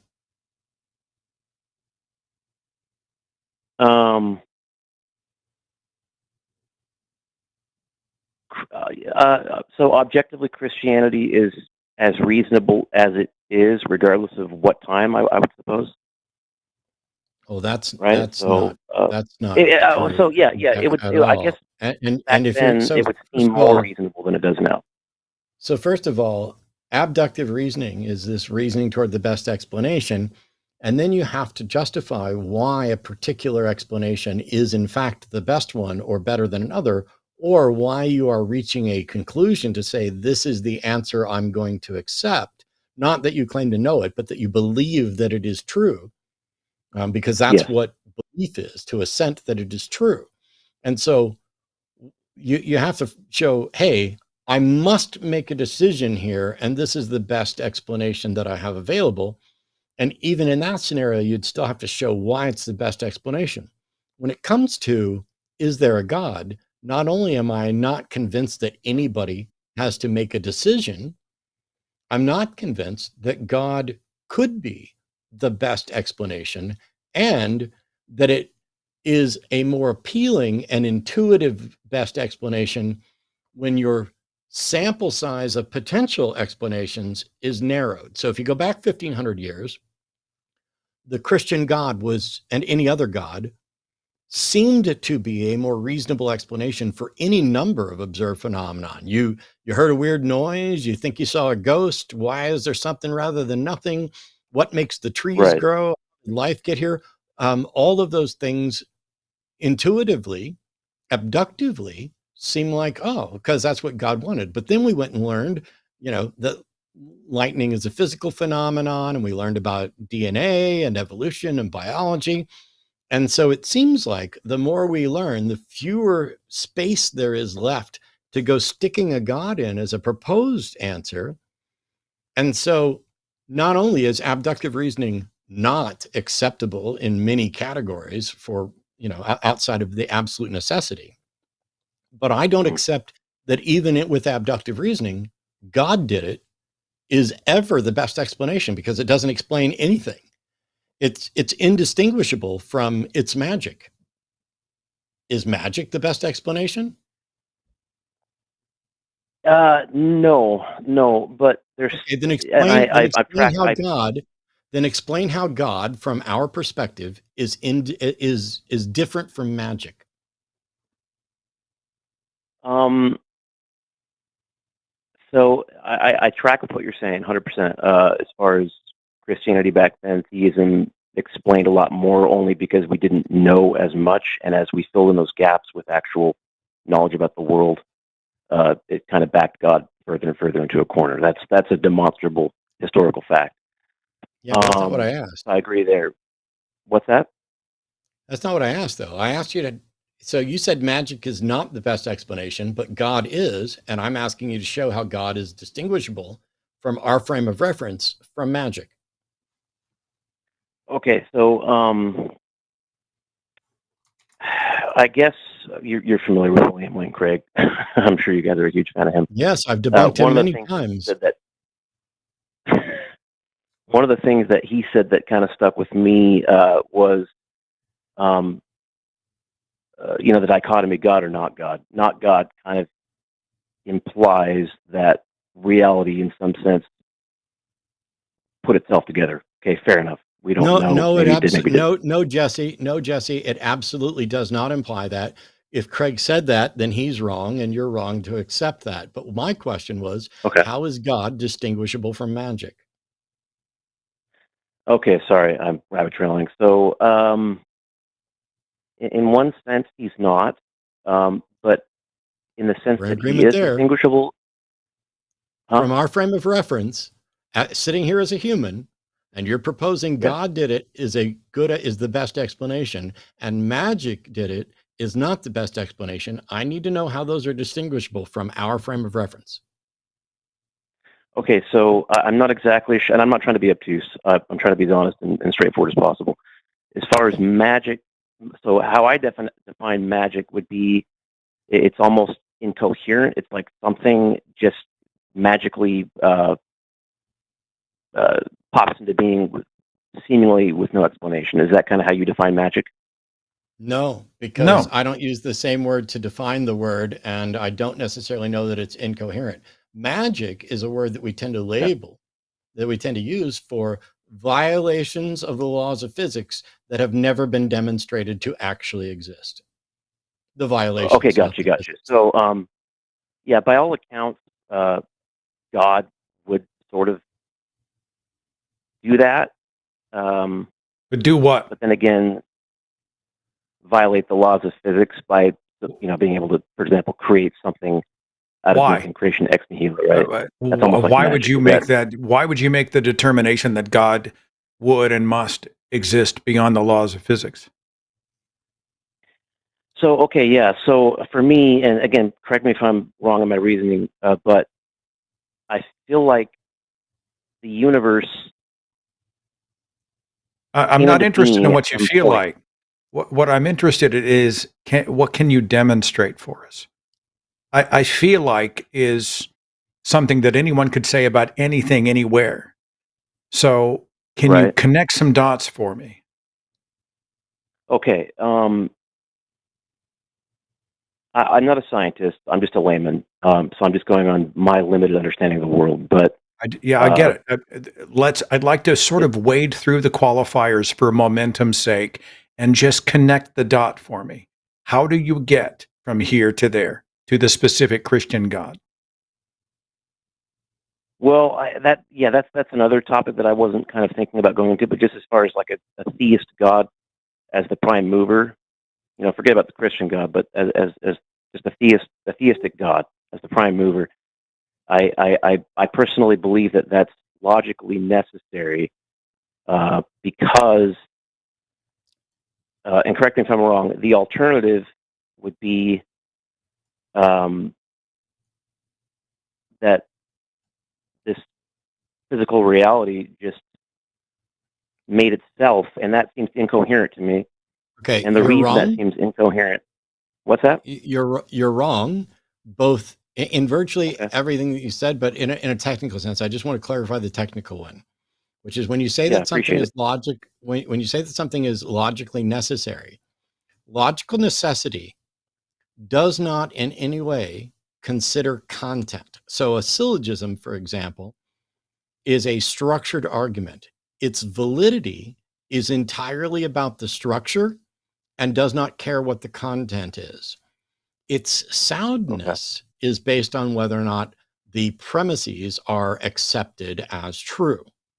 And so when you Okay. say X is logically necessary, that is something where you have to actually make the case and not just and to show, what you're talking about specifically. Yeah. Like when you say So it's if logically God is necessary that okay. yeah. Because it So sounds like like what you're doing is once again going, this is what makes the most sense to me, which that's not how reason works. That's not how arguments work. Yeah, I mean, I'll well, I let you mean, continue. yeah. I mean, not to go on a side track too much, but as far as like how we do science and how we learn about the world, we test things, we observe things, we repeat things, and then we come to conclusions that may or may not be true, but they're the current best explanation of the phenomena. Is that correct? Yes, that's inductive reasoning. That's not abductive reasoning. Science can make use of Okay. both, but I mean, we're still So could sitting I here, and apply that same line of reasoning? Would it be invalid to apply that same line of reasoning to something outside the universe, like a god or whatever? first of all, I don't know how you know that God is outside the universe, but what can you tell me about the state of things outside the universe, and how do you know what it is? Simple answer: I don't. There's no way, Cool. honestly, any of Can us you can tell test me? anything outside the universe. I have a box here on my desk. Do you know anything at all about the size of this box or what may be in this box? Um, it has 6 sides, and that's about all I know. It actually has more than 6 sides. So you're already wrong, but I asked about the size or its contents, and you avoided Yeah, that I question. have And no the idea. right answer is if you don't know the size or the contents, wouldn't it be a complete waste of time for you to sit around speculating and having discussions about the size and contents of the box on my desk? I mean, yeah, unless Wouldn't it I was wouldn't it going to get. also be if somebody said, "Hey, do you know how big Matt's box is or what's inside of it?" Wouldn't the right answer just be, "I don't know"? Yeah, if you don't know, you don't know. Cool. That's a perfectly good answer. And if you And why would you honestly, though, I ever don't. Hang on. Let Matt finish. why would you Yeah, form a sorry. belief about what you think is most reasonably inside my box if you acknowledge that you don't have any knowledge of it or any way to investigate it? Um, I wouldn't. There you go. I because I And that's obviously I why wouldn't that's because I why don't see I any don't. value in that. That's why, exactly. And that's why I don't have beliefs about what is outside space and time. I have no way to investigate it. I don't know if it even makes sense. I don't know how it could possibly make sense to say something exists outside of space and time when existence itself is necessarily temporal. That if we were to say this box on my desk existed for 0 time, isn't that functionally identical to this box on my desk does not exist? And so when people talk about God exists outside of time, to me, that's an admission that God doesn't exist. And I don't know how they know that either. I don't know how they know anything at all Yeah, about God. yeah, You know what's happened? A bunch of people who are really uncomfortable, like all of us, with saying, I don't know, have been really frustrated for the entirety of human existence with not knowing the answers to why is there something rather than nothing? What happens after we die? Am I alone when I feel alone? Is anybody watching? How did I get here? And so they made shit up. And the stuff that they made up either gets debunked because they were silly enough to make it testable and falsifiable, and then it got falsified, or the stuff they made up, they made it unfalsifiable so that it was impervious to debunking. Those are the ones that right. persist as religious claims. And it's the reason why there's billions of believers who believe in a variety of different gods, all of whom are untestable, unfalsifiable, and they'll never be proven wrong, probably. Yeah, and no, I understand that. And just because you can't be proven wrong does not add any value to the truth of it whatsoever. Yeah. Um, I mean, you're there, Jesse. I'm with you. I just, I know the temptation. The temptation is to be like, it just doesn't, like when you look at the world, it doesn't make any sense. We should have a better understanding of this now. How did this come to be? It seems like either the universe made itself or some being did it, except that maybe yeah, the universe wasn't made at all. Maybe it is a natural phenomenon that we are seeing in a limited scope, just as we are for life. Maybe that the universe is, I make a distinction between the universe as our local presentation of the universe and the cosmos, which from Carl Sagan is all that is and ever was. And so the cosmos would include a multiverse and maybe universe generators and all kinds of things that we can't investigate. And what religions are doing and what you're doing, I know that this isn't your intent, you're just an honest thinker pursuing this stuff. What religions do is say, fuck all that extra stuff. Let's not engage in all that imagining. Let's not wonder about, how many of these other billions of possible explanations might be right. Let's just go ahead and accept this one because our ancestors did and the people around us do. And it has added benefits that if I accept this one, I'm not going to be ostracized like that atheist over there. I'm not going to be sidelined. I'm in with the right crowd. And they're not going to take my rights away the way they're going to take other people's rights away. I'd much rather go with what I know, which is human beings and the principles of skepticism and humanism that demonstrably lead to a better world than any religion has ever imagined, and doesn't hinder us from saying, I don't know what the right answer is, but I'm willing to go find out, which religions absolutely do, stopping progress, burning libraries, denying science, and marginalizing people for the entire history of the world. yeah, and it's weird because like almost everything you just said makes perfect sense. That's because I'm And right. so, but it's like there's still this part of me that's like it's a personal thing, so it's hard for me to convey it to you because you obviously aren't me. But it's like everything you said makes perfect sense, but it's like there's still this part of me that's like it's I have a friend who's an atheist, and he's the opposite of me. He's like, I just can't understand how you can believe in God. And it's like, yo, that's fair, but I can't understand how you can't believe in God, and I don't even know why I can't understand that. It's maybe like you said, because of the social constructs of being raised in a Christian home from generation to generation, and my parents believed it, so I believe it. Maybe I've been indoctrinated. I don't know, You believe in but Bigfoot? it definitely hasn't. But what's that?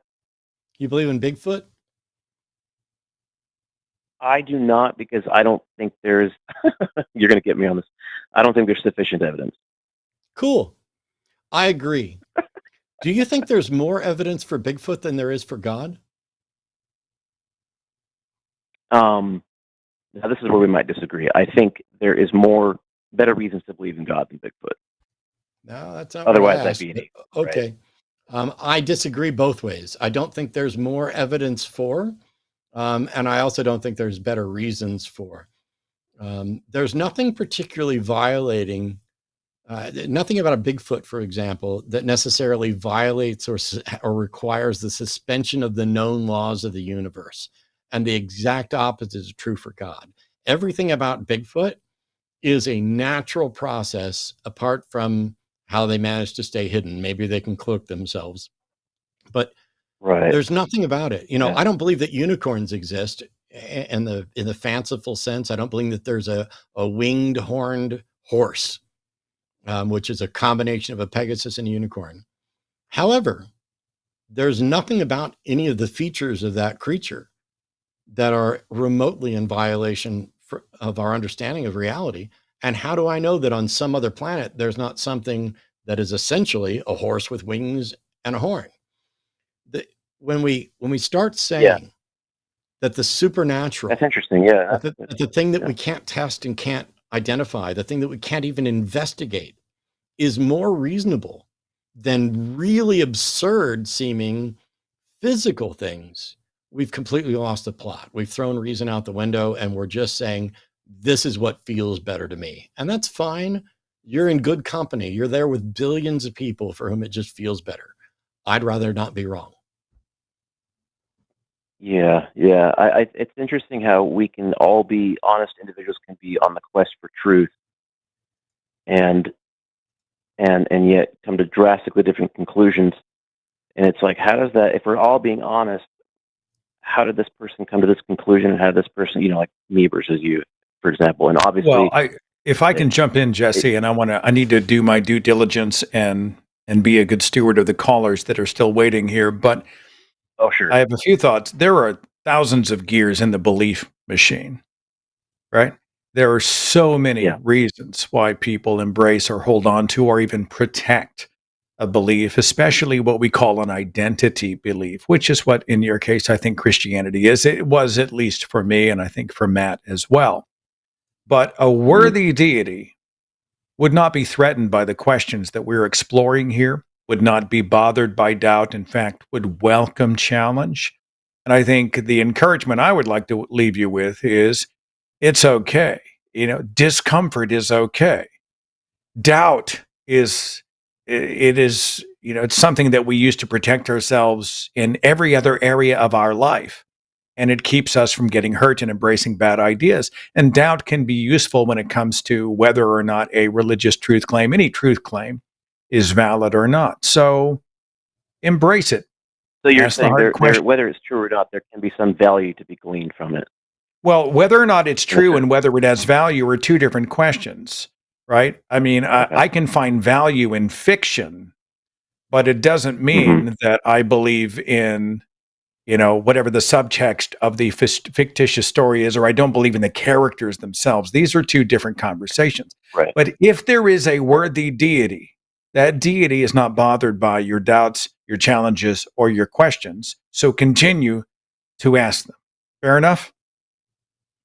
Yeah, fair enough. Hey, I appreciate you guys taking my call, and I look forward to maybe doing a follow-up with you guys.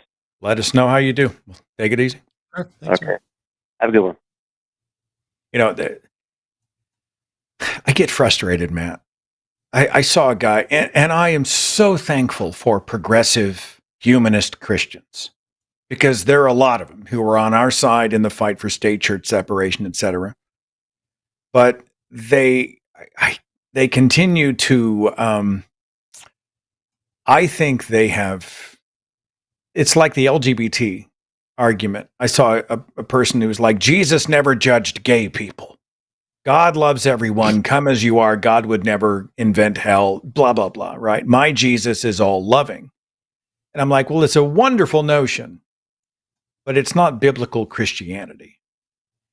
And people say, well, God accepts whoever you are, and it's okay if you have doubts or aren't sure or whatever. And I'm like, well, actually, that's not what the Bible says.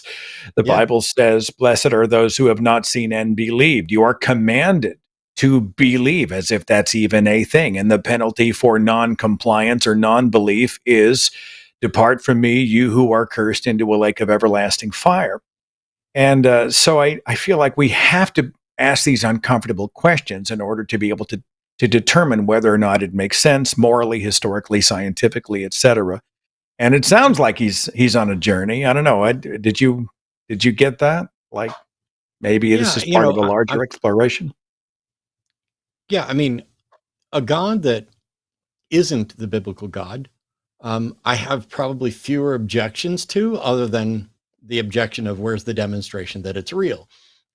There are plenty of different proposed gods, and plenty of different proposed gods even about the same holy book. There's a reason there's over 1,000 denominations of Christians, and why the Pentecostal church down the street and the Southern Baptist church down the street and the Methodist church down the street can all play softball together, but they definitely do not have the theology that is the same for all of them. I grew up in a family where a good portion of them were Catholics and a good portion of them were Protestants. And my mom's mission was to save the Catholics in her family because Catholicism was a cult. It was a Mary worshiping, saint worshiping cult. So she managed to convince some of her Catholic family members to come join the Baptist church. But when she got married, because she was raised Catholic and nominally Catholic, I mean, Catholic, like, let's get drunk and fuck Catholics. My dad was a Southern Baptist, so they got married in a Methodist church. And my dad was raised the opposite of that, even though it turns out my dad's dad ran moonshine, and then he got saved. And my mom's dad was an alcoholic, and then he got saved. So God saved them all from all this debauchery. And yet, at the end of the day, no sheepishness at all. I'm a better person than the God character, almost any version of the God character in the Bible. And I'm not great.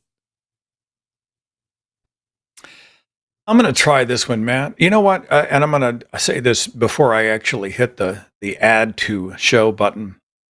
But if this call goes the way I think it is, you're going to see me transform into the pale man from Pan's Labyrinth, because I simply won't be able to exist in my current form to handle the show. Watcher 215 has joined us. Watcher, welcome to the broadcast. Hey, Seth. How you doing, buddy? I am quite good, and I'm sure Matt Dillahunty would agree. What's on your mind? Hey, how you doing, Matt? Good to see you as well. What's on your mind? That's why I called, because quite a bit. Well, let's start with one thing then. Okay. Hey, Matt. Hey. I'm going to give you 10 seconds to make a point. Let's do it. What's on your mind? No, I thought Matt was going to say something. What would you like to speak about? That's actually really impressive. I apologize for taking the bait and going off here. The number of people who can't tell that while I'm actively speaking, I'm about to actually say something, and then they try to interrupt is staggering. So when I'm sitting here quiet, it's appreciated that you suspected I might be getting ready to say something, but I wasn't. Please, Watcher 215, tell us what's on your mind that you want to interact with us about. You're welcome, Matthew. Okay, Matt. Sorry. Oh, anyway, so yeah, what I believe and why I believe it. Of course, well, I've called, like Seth said, I've called many times already, so people already know. What I believe is in the point you would like to make, Watcher? I'm not interested in how many times you've called. Tell me what the point is. We crave your wisdom. The wisdom of the words of Christ, His commandment to love God and to love each other. That's why I believe those commands. I believe that they're valid, and they've been implemented in their manifest to see. If you look for empiricism, there it is. Watcher. Mm-hmm. Do you think I love people? Yes. So I'm doing a good thing without needing any sort of instruction. Do you think I love You think God? that it's no? You said Okay. that you don't. I know. Tell me why that's a bad thing that I don't love God. Because love comes from God. So you can't really, the love that you demonstrate actually comes from God, whether you Okay. realize it or not. So first of all, I'll let you try to demonstrate that love comes from God, but I'm going to bet that you're only going to be able to assert it. But you're already engaged in a fallacy, because whether or not love comes from God, that doesn't mean it is also good to love God. You need to say, premise one, love comes from God. And then you need to add some other premises to get to the conclusion that says, therefore, it is bad to not love God. And you didn't do that. So would you like to start with that syllogism, or would you like to start by showing that love comes from God? I'm not very good with the whole syllogism thing. Cool. But what I do know, okay. So demonstrate that But love comes from God.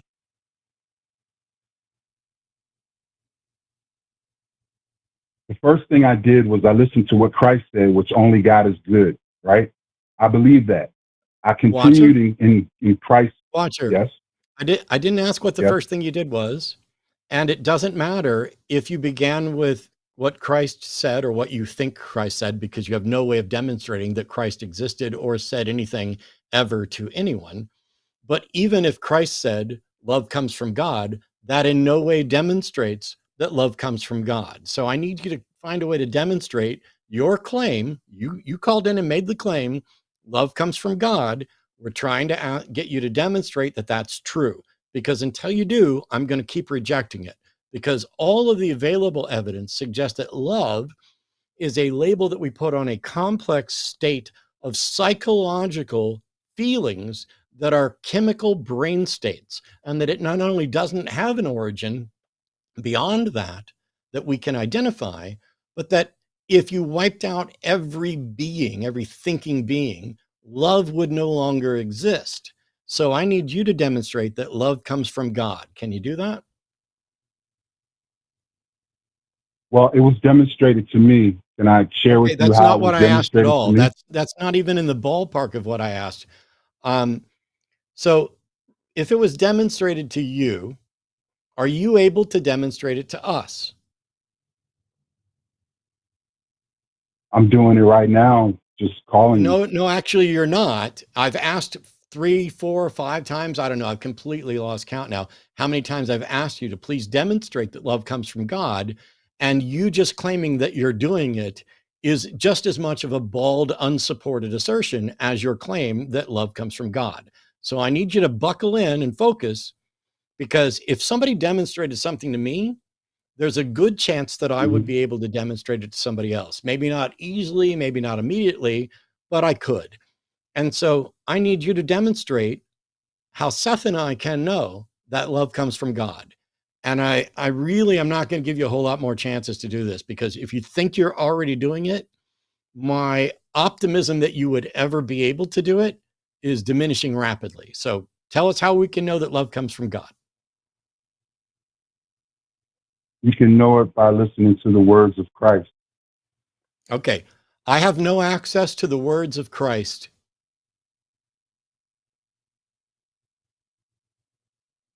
Do you agree, Seth, that you have no access to the words of Christ?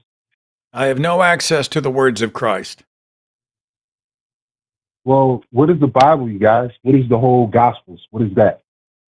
It's a book of people making claims about someone who you seem to think is the Christ, and you seem to think that those claims are true. I am not convinced that those Yes. claims are true. I am not convinced that the information in there is true. And I am not convinced that those are, in fact, the words of Christ or the ideas of Christ. But even if they were, let's say I agreed with you that the Bible is the word of Jesus, and that Jesus said, love comes from God. That doesn't make it true. I need you to demonstrate that it's true. I know what the Bible says. I've read it. many times. I have preached it many times. I have taught it and studied it in multiple languages. Nothing about that demonstrates that the claims in the Bible are true. I need you to demonstrate that the claim is true. I accept that the Bible supports your position. I do not accept that the Bible's support is enough to warrant believing it. Can you demonstrate that love comes from God without saying, because the Bible says so?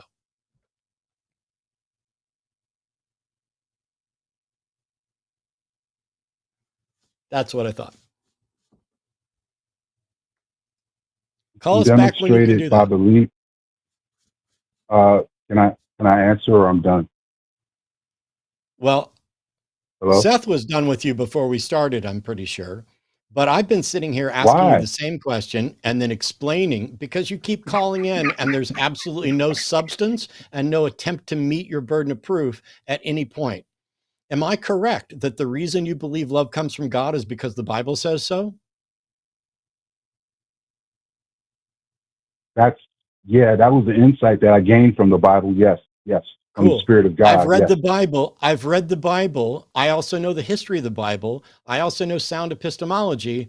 I'm not convinced that because the Bible claims something that it's true, especially since the Bible also claims things that are false. Well, the Spirit of God is the Spirit of truth. Jesus. So Can I drop this call, man? Can I move Whenever on? you want. Sorry about that. Was I being disrespectful by discounting Watcher before the call began? I think Watcher had called on another show and maybe I front loaded it. Maybe my bias was at play, but it seems like it was a No, riff okay. on the very same thing. It's true because it is. I know it in my heart, Jesus said in the word says this. And so Yeah. maybe I should have taken it more seriously, but I really wanted to be the pale man from Pan's Labyrinth. It's one of those things. You know, let me tell you, Watcher, if you're still watching, I'm happy for you to call in and demonstrate the truth of your beliefs.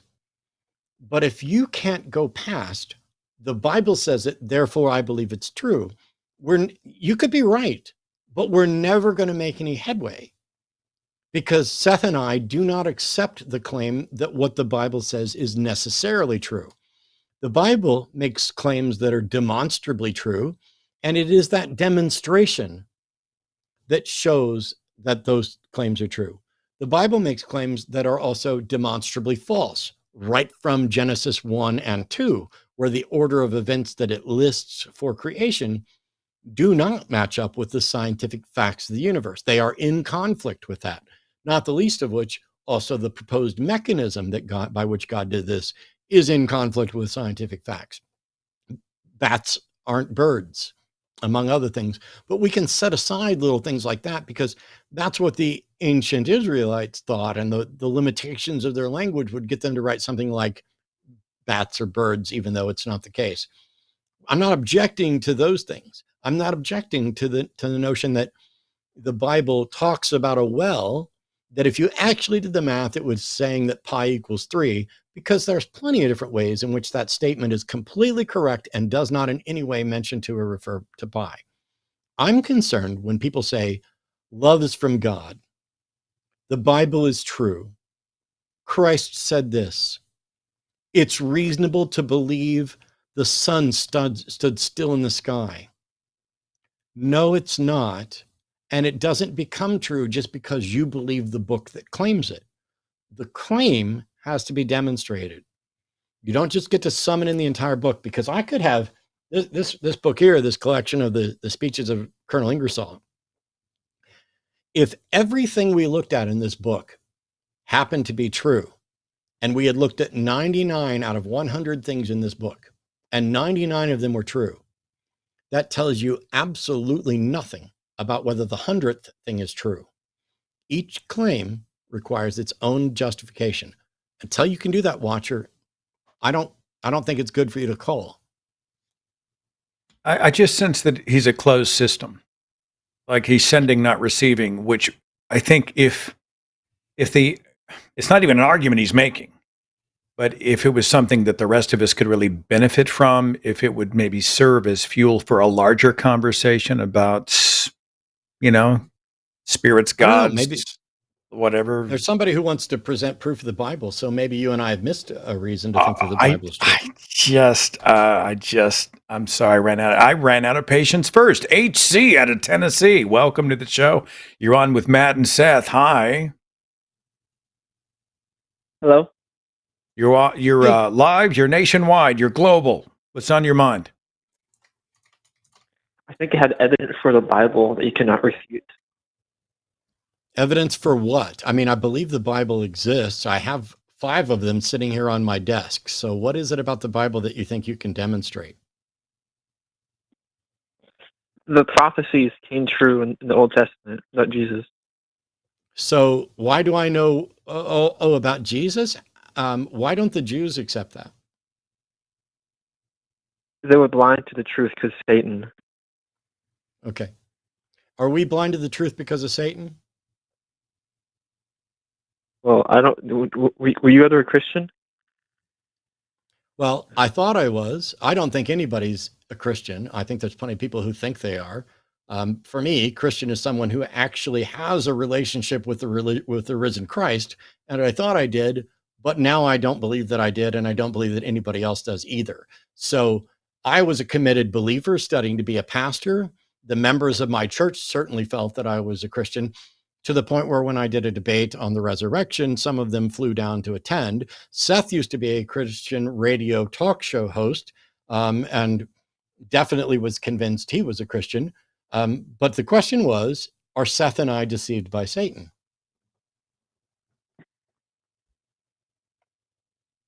Yes, but I don't really think you realize it. How do you know?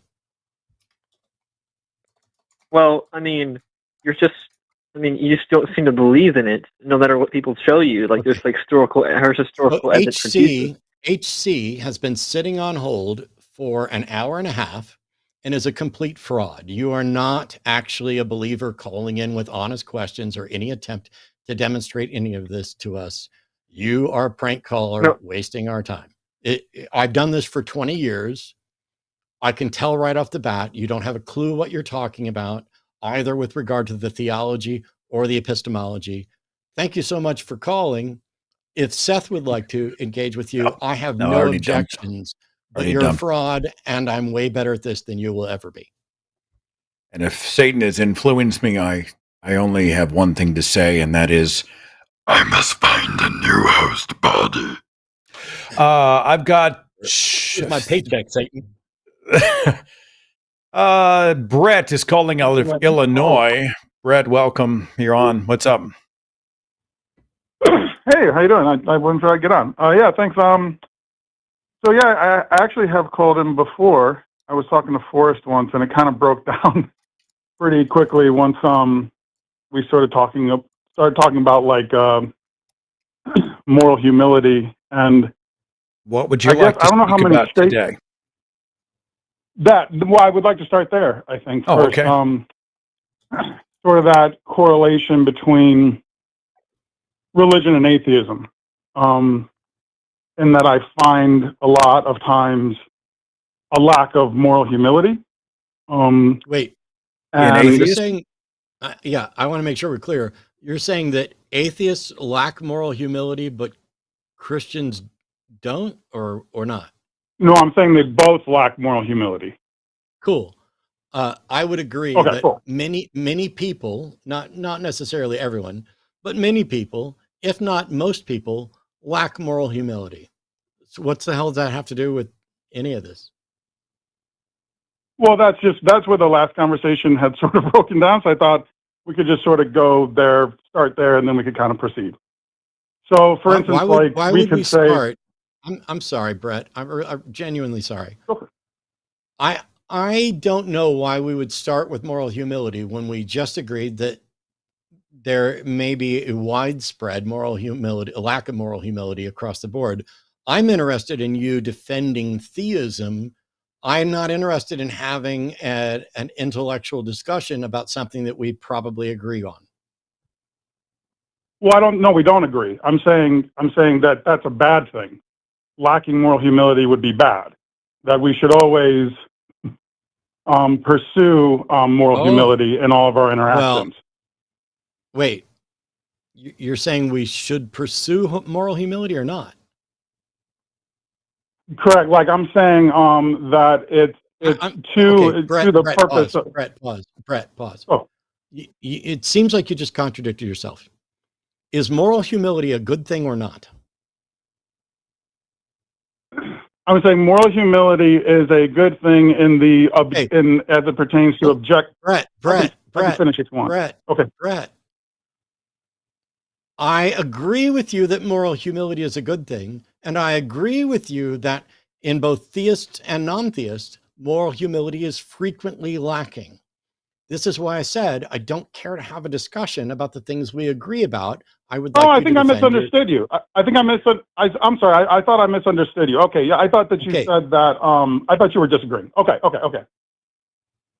Here, so, let me. So okay, we can move on. For clarity, Brett. For clarity, moral humility is the recognition of individuals that they don't have a perfect understanding of morality or all of the factors that go into assessing morality. It is essentially us saying, hey, here's what I think, and here's why I think, but I could be wrong. It is the antithesis of dogmatic assertions about morality. I think moral humility is a good thing. I think humility in general is a good thing. And I think atheists, theists, and people of all stripes are frequently insufficiently humble about their morality. I don't care to have a discussion or waste people's time on something we agree on. I would like to talk more about why you're a theist and why you think we should. Sorry, that's totally my bad. I literally thought you were disagreeing with me. So yeah, we're totally good. So, okay, yeah, we can move on. So as it pertains to atheism, you would agree, I think, obviously, that atheism has an outcome? No. Why You don't would he think that? agree? Well, I mean, why would he agree? Obviously, I don't get that. Well, just because cause and effect. I mean, that there can be no effect absent a cause. So atheism must necessarily have some outcome, irrespective of how that outcome will be defined. Atheism is not an. Forgive me. Go ahead, man. Go ahead. I'll sit back and watch the magic. Go ahead. No. Hit it. I mean, atheism is simply the lack of a belief in a deity. It is not an action which produces a reaction necessarily. There's certainly no agency. It is simply, I do not believe, an organic non-belief in a deity. There may be outcomes. So like there may be trivial outcomes, but not necessarily nothing. So it's like saying, hey, if you're not convinced there's a God, then you're not going to believe in this God over here. And because you don't believe in this God over here, you're not going to take this act. Yes, but that's not a necessary outcome, because all of the things that are attributed to various gods are things that some atheist could actually advocate for. Well, but I'm saying there are objective necessary outcomes. Like, you couldn't go to a church and pray to a God and believe that prayer will be answered. Actually, not only could I go to a church and pray to a God, I may in fact believe that could have a positive outcome, even if I don't believe in the God in question. Yes, atheism is the state of not being convinced that a God exists. You can believe any other pseudoscientific, supernatural hoopla nonsense that you want to, but also I've given lectures on how prayer can have positive outcomes, not because there's a God listening, but because of the psychology related to it. So when I say atheism, when you were like, of course you'd agree that atheism has outcomes. My answer was, I do not agree that there are anything other than trivial outcomes. That, like if I don't believe in fairies, that doesn't have any outcome other than I'm not convinced that fairies exist. No, I think we're on the same page. You're just calling them trivial, and I'm just saying we can't know if they're trivial. Like I said, you could go and pray, but you couldn't believe that the reason for the positive outcome is because of a God that you do believe in. I'm sorry, Brett, but what you're asserting is circular. If I don't believe in a God, you're saying the objection then is I won't believe. Stop saying right. Let me finish my fucking sentence. If I don't believe in a God, the consequence, the outcome you're talking about is in fact, I can't believe that X is caused by a God. That is by definition, trivial, circular. You don't get to say the outcome of my atheism is that I can't believe there's a God and be an atheist. That's correct. It's circular. Just like I can't be a married bachelor. Okay, well, how about this? Maybe there's an easier way to we can frame it. No, Brett. No, Do you Brett. think? No, Brett. What I want you to do is defend your theism and stop talking about atheism and other stuff that you clearly don't understand. What is the justification for theism? Well, I'm talking about its opposite. That's usually how we define what is one thing. We say what it is No, not. that's not. That's not how we do things. We don't say, oh, this is the opposite of that merely. Atheism is the position of not accepting theistic claims. You have accepted theistic claims, therefore you must have some justification for accepting those theistic claims. If you don't have a justification, I'm not interested in talking to you. And if you don't get to your justification, I'm not interested in talking to you. So get to it. My justification. I would say my justification is that there is a purpose to all existence. Prove it. Okay. We can go through a couple things. Let me see. So I need to know what you believe. Do you believe in a second silent observer? Brett. My beliefs are completely irrelevant to your beliefs and whether or not you have a justified position. I'm sorry that this is like okay. I'm sorry. I'll say it differently. I'm sorry that you've decided that interrupting me is a smart fucking move, because I guarantee you it's absolutely not. Because while I am 100% in Zen mode today and you will not rattle me, I can still hang up on you with a fucking quickness. So let's start by acknowledging that what I believe is irrelevant to whether or not your belief is justified. No case for the existence of God, no syllogism that is valid and sound that leads to the conclusion, therefore it is reasonable to accept that a God exists, is in any way contingent on any position I hold or have ever had. Is that correct? Yeah, I can just make statements. Then I won't ask leave you me about your the belief. fuck out of it and get to your point. Okay, so there is a second silent observer that lives in all of us. Prove it. That silent observer. Well, that's already been proven. You can do that work for yourself. The silent observer that. No. I'm sorry. This is a totally unsubstantiated claim, and you just want to skate over it. We're not going to let you. What's the proof? I don't know what you mean by What is the proof of the second silent observer inside all of us? Neuroscience? You can say that word, but I need proof. Thank you for that word. I know some neuroscientists. I don't know what do you mean by proof. What we're asking is for you to explain what do you mean by second silent observer, and what is the evidence for it? You can't just say neuroscience, because you know what I'll say? Bullshit. Now we both said a word. I'm sorry. If you could stop fucking interrupting me. You know what? I no longer care, Brett. You're not going to rattle me with your bullshit. And by saying neuroscience as if you've proven something. Are you able to demonstrate what a second silent observer is and that it is real or not? Yes or no? Yes, I can. Also, could I just please say, I just want to say quickly. There's no fucking also here, Brett. There's no fucking also. Do what the fuck you just said you would do, or I will drop you like a hot fucking rock. Are we clear? Okay, I was only prefacing that I have anxiety, so it's a little hard for me to articulate. I don't need. Okay, I'm clearly wrong. You can get to me because you are one of the most dishonest, annoying interlocutors I've had to deal with in ages. You keep saying you can do something and then you don't do it. And then you want to add another caveat and let me add an addendum and let me do this. It's our fucking show. We're on a fucking clock. There are 3 other people on hold. You are being disrespectful and rude to me, to Seth, to all the people on hold, and to everyone watching. Please, right now, or we will hang up, tell us what you mean by second silent observer. And then once you tell us what you mean, I will say, how do you know that's real? And then you can do that. Start now. What is the second silent observer? The second silent observer exists in the opposing brain hemisphere that is not the observer that we recognize as the self. This is established neuroscience. It's been established in neuroscience for about 100 years. The silent observer can only communicate with shapes, and the other means of communication it has is to invent desires within us. So that is how it communicates with who you identify as the self. Okay. So you may not be surprised by this, but I'm a big fan of a neuroscientist by the name of V.S. Ramachandran. And he's responsible in part for the discovery and amplifying the applications of mirror neurons. Do you know what those are? Sure. Cool.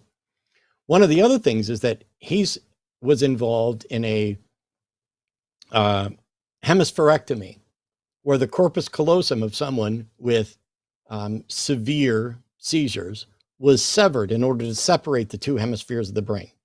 When that occurred, one hemisphere could communicate verbally, and the other one could only communicate through written communication and other things like that, because the hemispheres of the brain operate somewhat independently and then unite.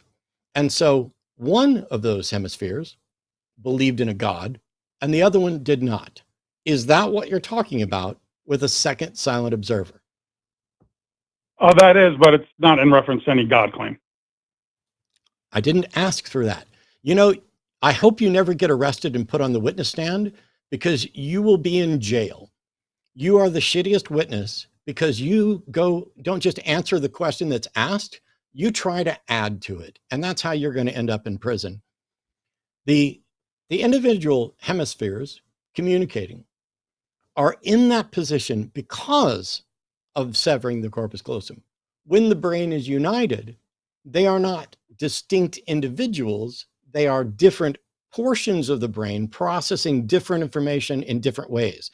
That's not necessarily a second observer. But if that's what you're talking about, I'm willing to accept that. See how easy this was?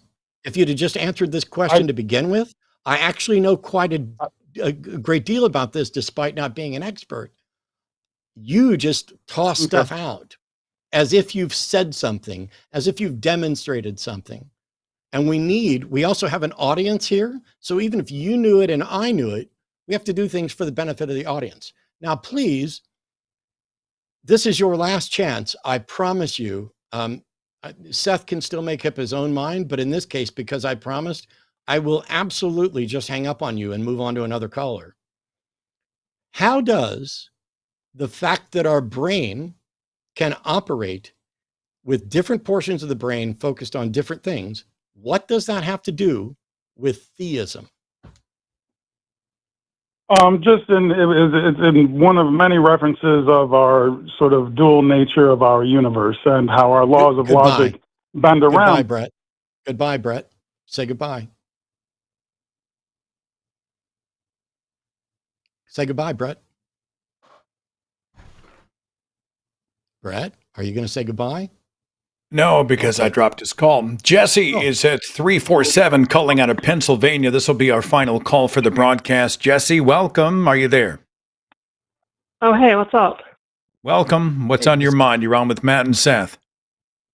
Oh, awesome. Thank you. So I guess I wanted to give a little background about myself. I grew up in an evangelical Protestant milieu. Think like the mega churches and the youth pastors and all that shit. And actually, I credit you guys with helping me grow intellectually when I was in high school, because I've watched you guys' clips all the time. And so I was an atheist for quite a long time, from like high school until probably like a couple of years ago. Sorry? Were you a skeptic? Yeah. I started really doubting what I was taught when I was like 14 or so. A skeptic is somebody who waits until there's sufficient evidence to believe something before they believe it. Since you say you used to be an atheist and now you're a theist, that means you have acquired evidence for a God. So what is it?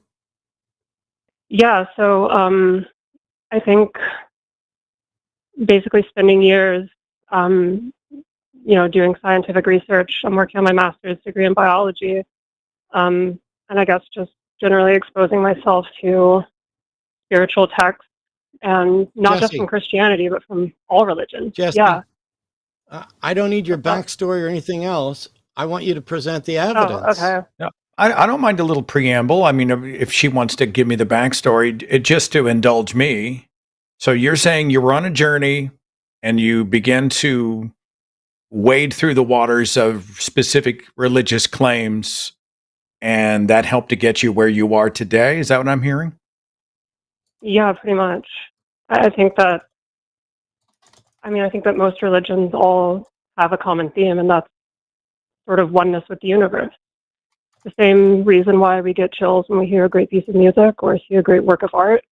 It's the same Actually, spirituality that, yeah, religion can produce religious experiences, meaning sensory conditioned response, can produce these types of feelings, but so can non-religious stimuli. The goosebumps, the sure. feeling of euphoria, the wide, wild spectrum of human emotion and experience.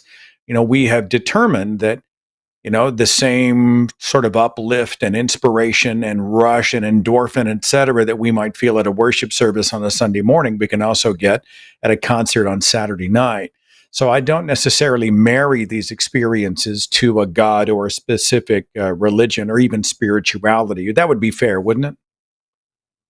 Yeah, not everyone's going to think the same as me, for sure. Well, that's fine. All I'm saying is I don't that even know it's what not spiritual means. required.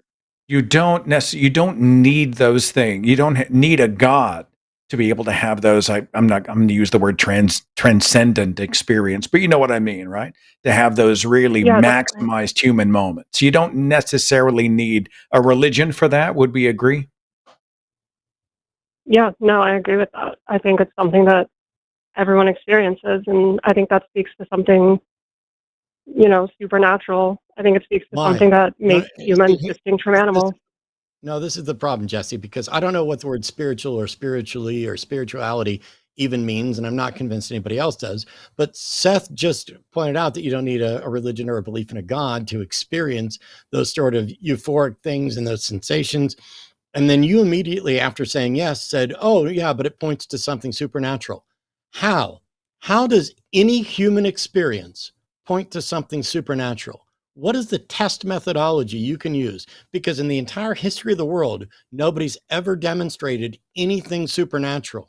And yet you think Sure. this points to something supernatural, when I think it points to something 100% a product of our brain, something that we can measure and identify and manipulate by playing. There's a difference between discordant music and harmony music. There's a difference between art that moves us and art that doesn't.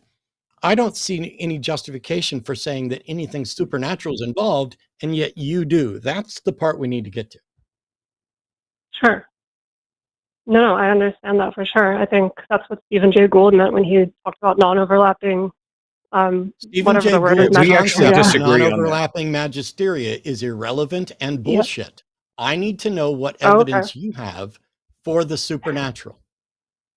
I don't have any evidence, not Then how scientifically can you measured. That's for possibly sure. then how can you possibly say that your life experience of studying biology and investigating all this stuff has turned you from an atheist to a theist, because art and music and the feelings that we get from it points to the supernatural, and yet you don't have evidence for it, and you're a skeptic?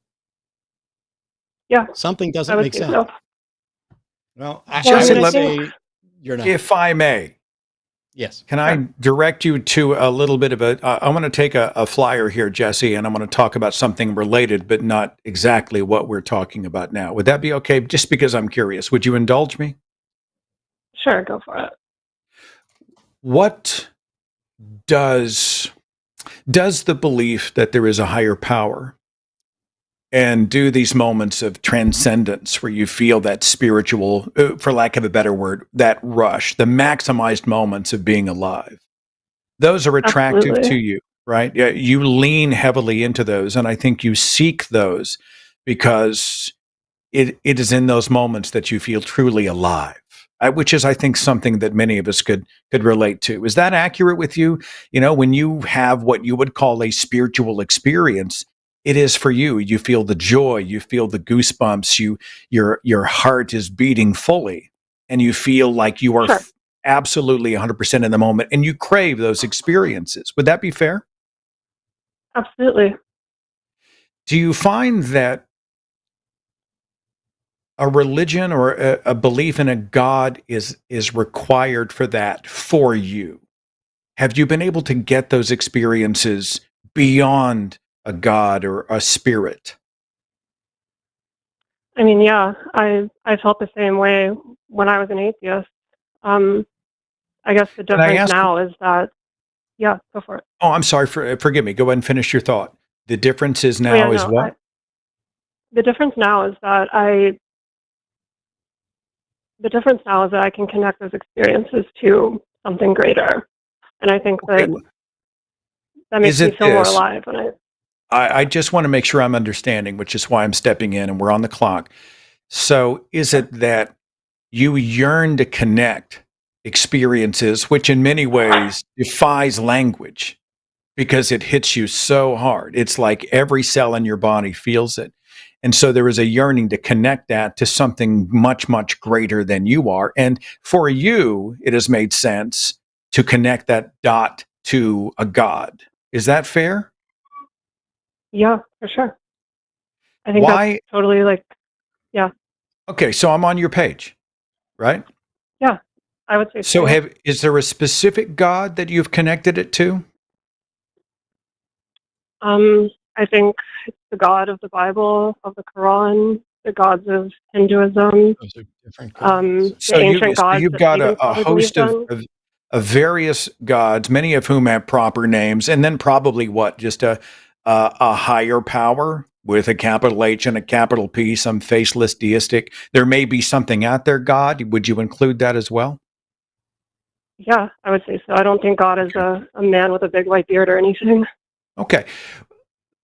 Would it be possible, in fact, would it be even more probable, rather than say there is an otherworldly, extra natural, magical deity figure, a God thing out there, is it more reasonable to say that that entity would be responsible for what you and I feel in those moments?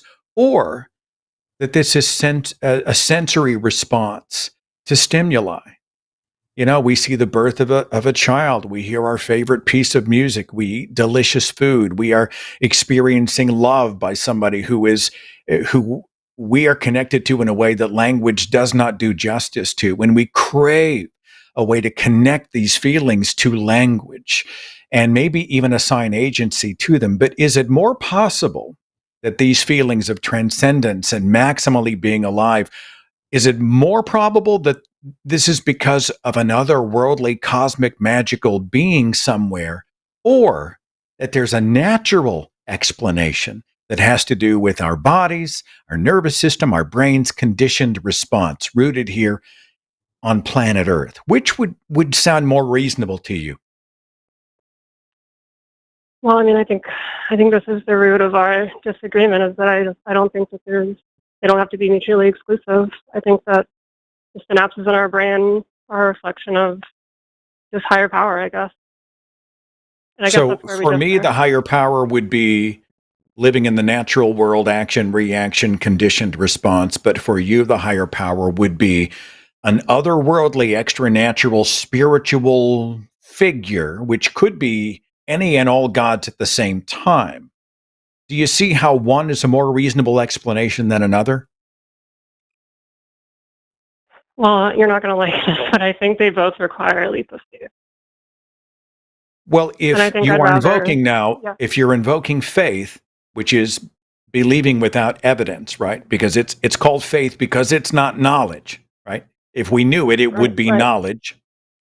So then I could make any claim to you and say that we should believe it because of faith. Is faith a good determiner for what truth is? I mean, I guess it depends on the situation. I think Why would it depend when on it the comes to, situation? If I was going to yeah, believe for belief's sake in instance A, Why wouldn't it make sense for me not to use it in instance B? Like it either works or it doesn't. So belief without evidence, is that a good way to determine what's real? I mean, it depends. What does it depend on? I think Help me understand. Well, What would it depend on? Sure. I mean, I think it depends on the question you're asking. I think when it comes to discussions of a higher power, I think that it's perfectly reasonable to invoke faith. I think when you're dealing with actual material problems in the world, like poverty or war, I think that faith is not a good measure. And I think... Would you accept that the God question could be argued to be the most important question for all of humanity? Is there a deity out there? Is there a cosmic other, specifically a theistic other, that has a plan for us and made heaven and hell, etc.? Would you allow that might be one of our most important questions? I don't think so, no. I don't think that we should be teaching that there is a physical heaven and a physical hell. I think that a general... I've got what I need. I think I've taken this, Matt, as far as I can. I feel like we're nailing Jello to the wall. It's evidence for these instances, but faith for these instances. I simply stand apart from you in that I don't want to just believe. Whenever possible, I want to know. And if we cannot know, or we do not know, I think we withhold judgment. That's the responsible thing. And I think there are natural factors that we can see and replicate and experience, share the experience as humanity on this planet that require no gods and monsters to make us feel these things. And I think those are more reasonable explanations for them beyond the extranatural and spiritual explanations. Is that fair? Sure. I think that's totally fair. I wasn't out to change anyone's mind or anything. I just wanted to talk spirituality, I guess.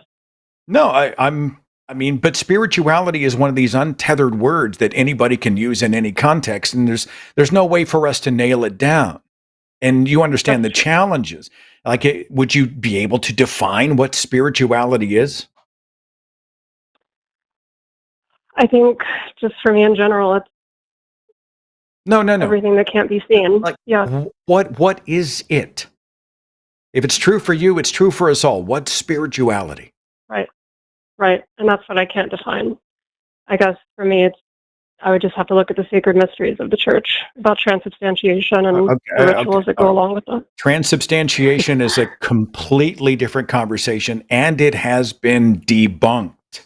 But that's pretty much all I have. I would leave you with, if you cannot demonstrate it, you should not believe it, or you should withhold judgment. And I think natural explanations make a whole lot more sense for us in the real world, much more than otherworldly ones. And I think that's not unfair. Would you agree, Jesse? I agree.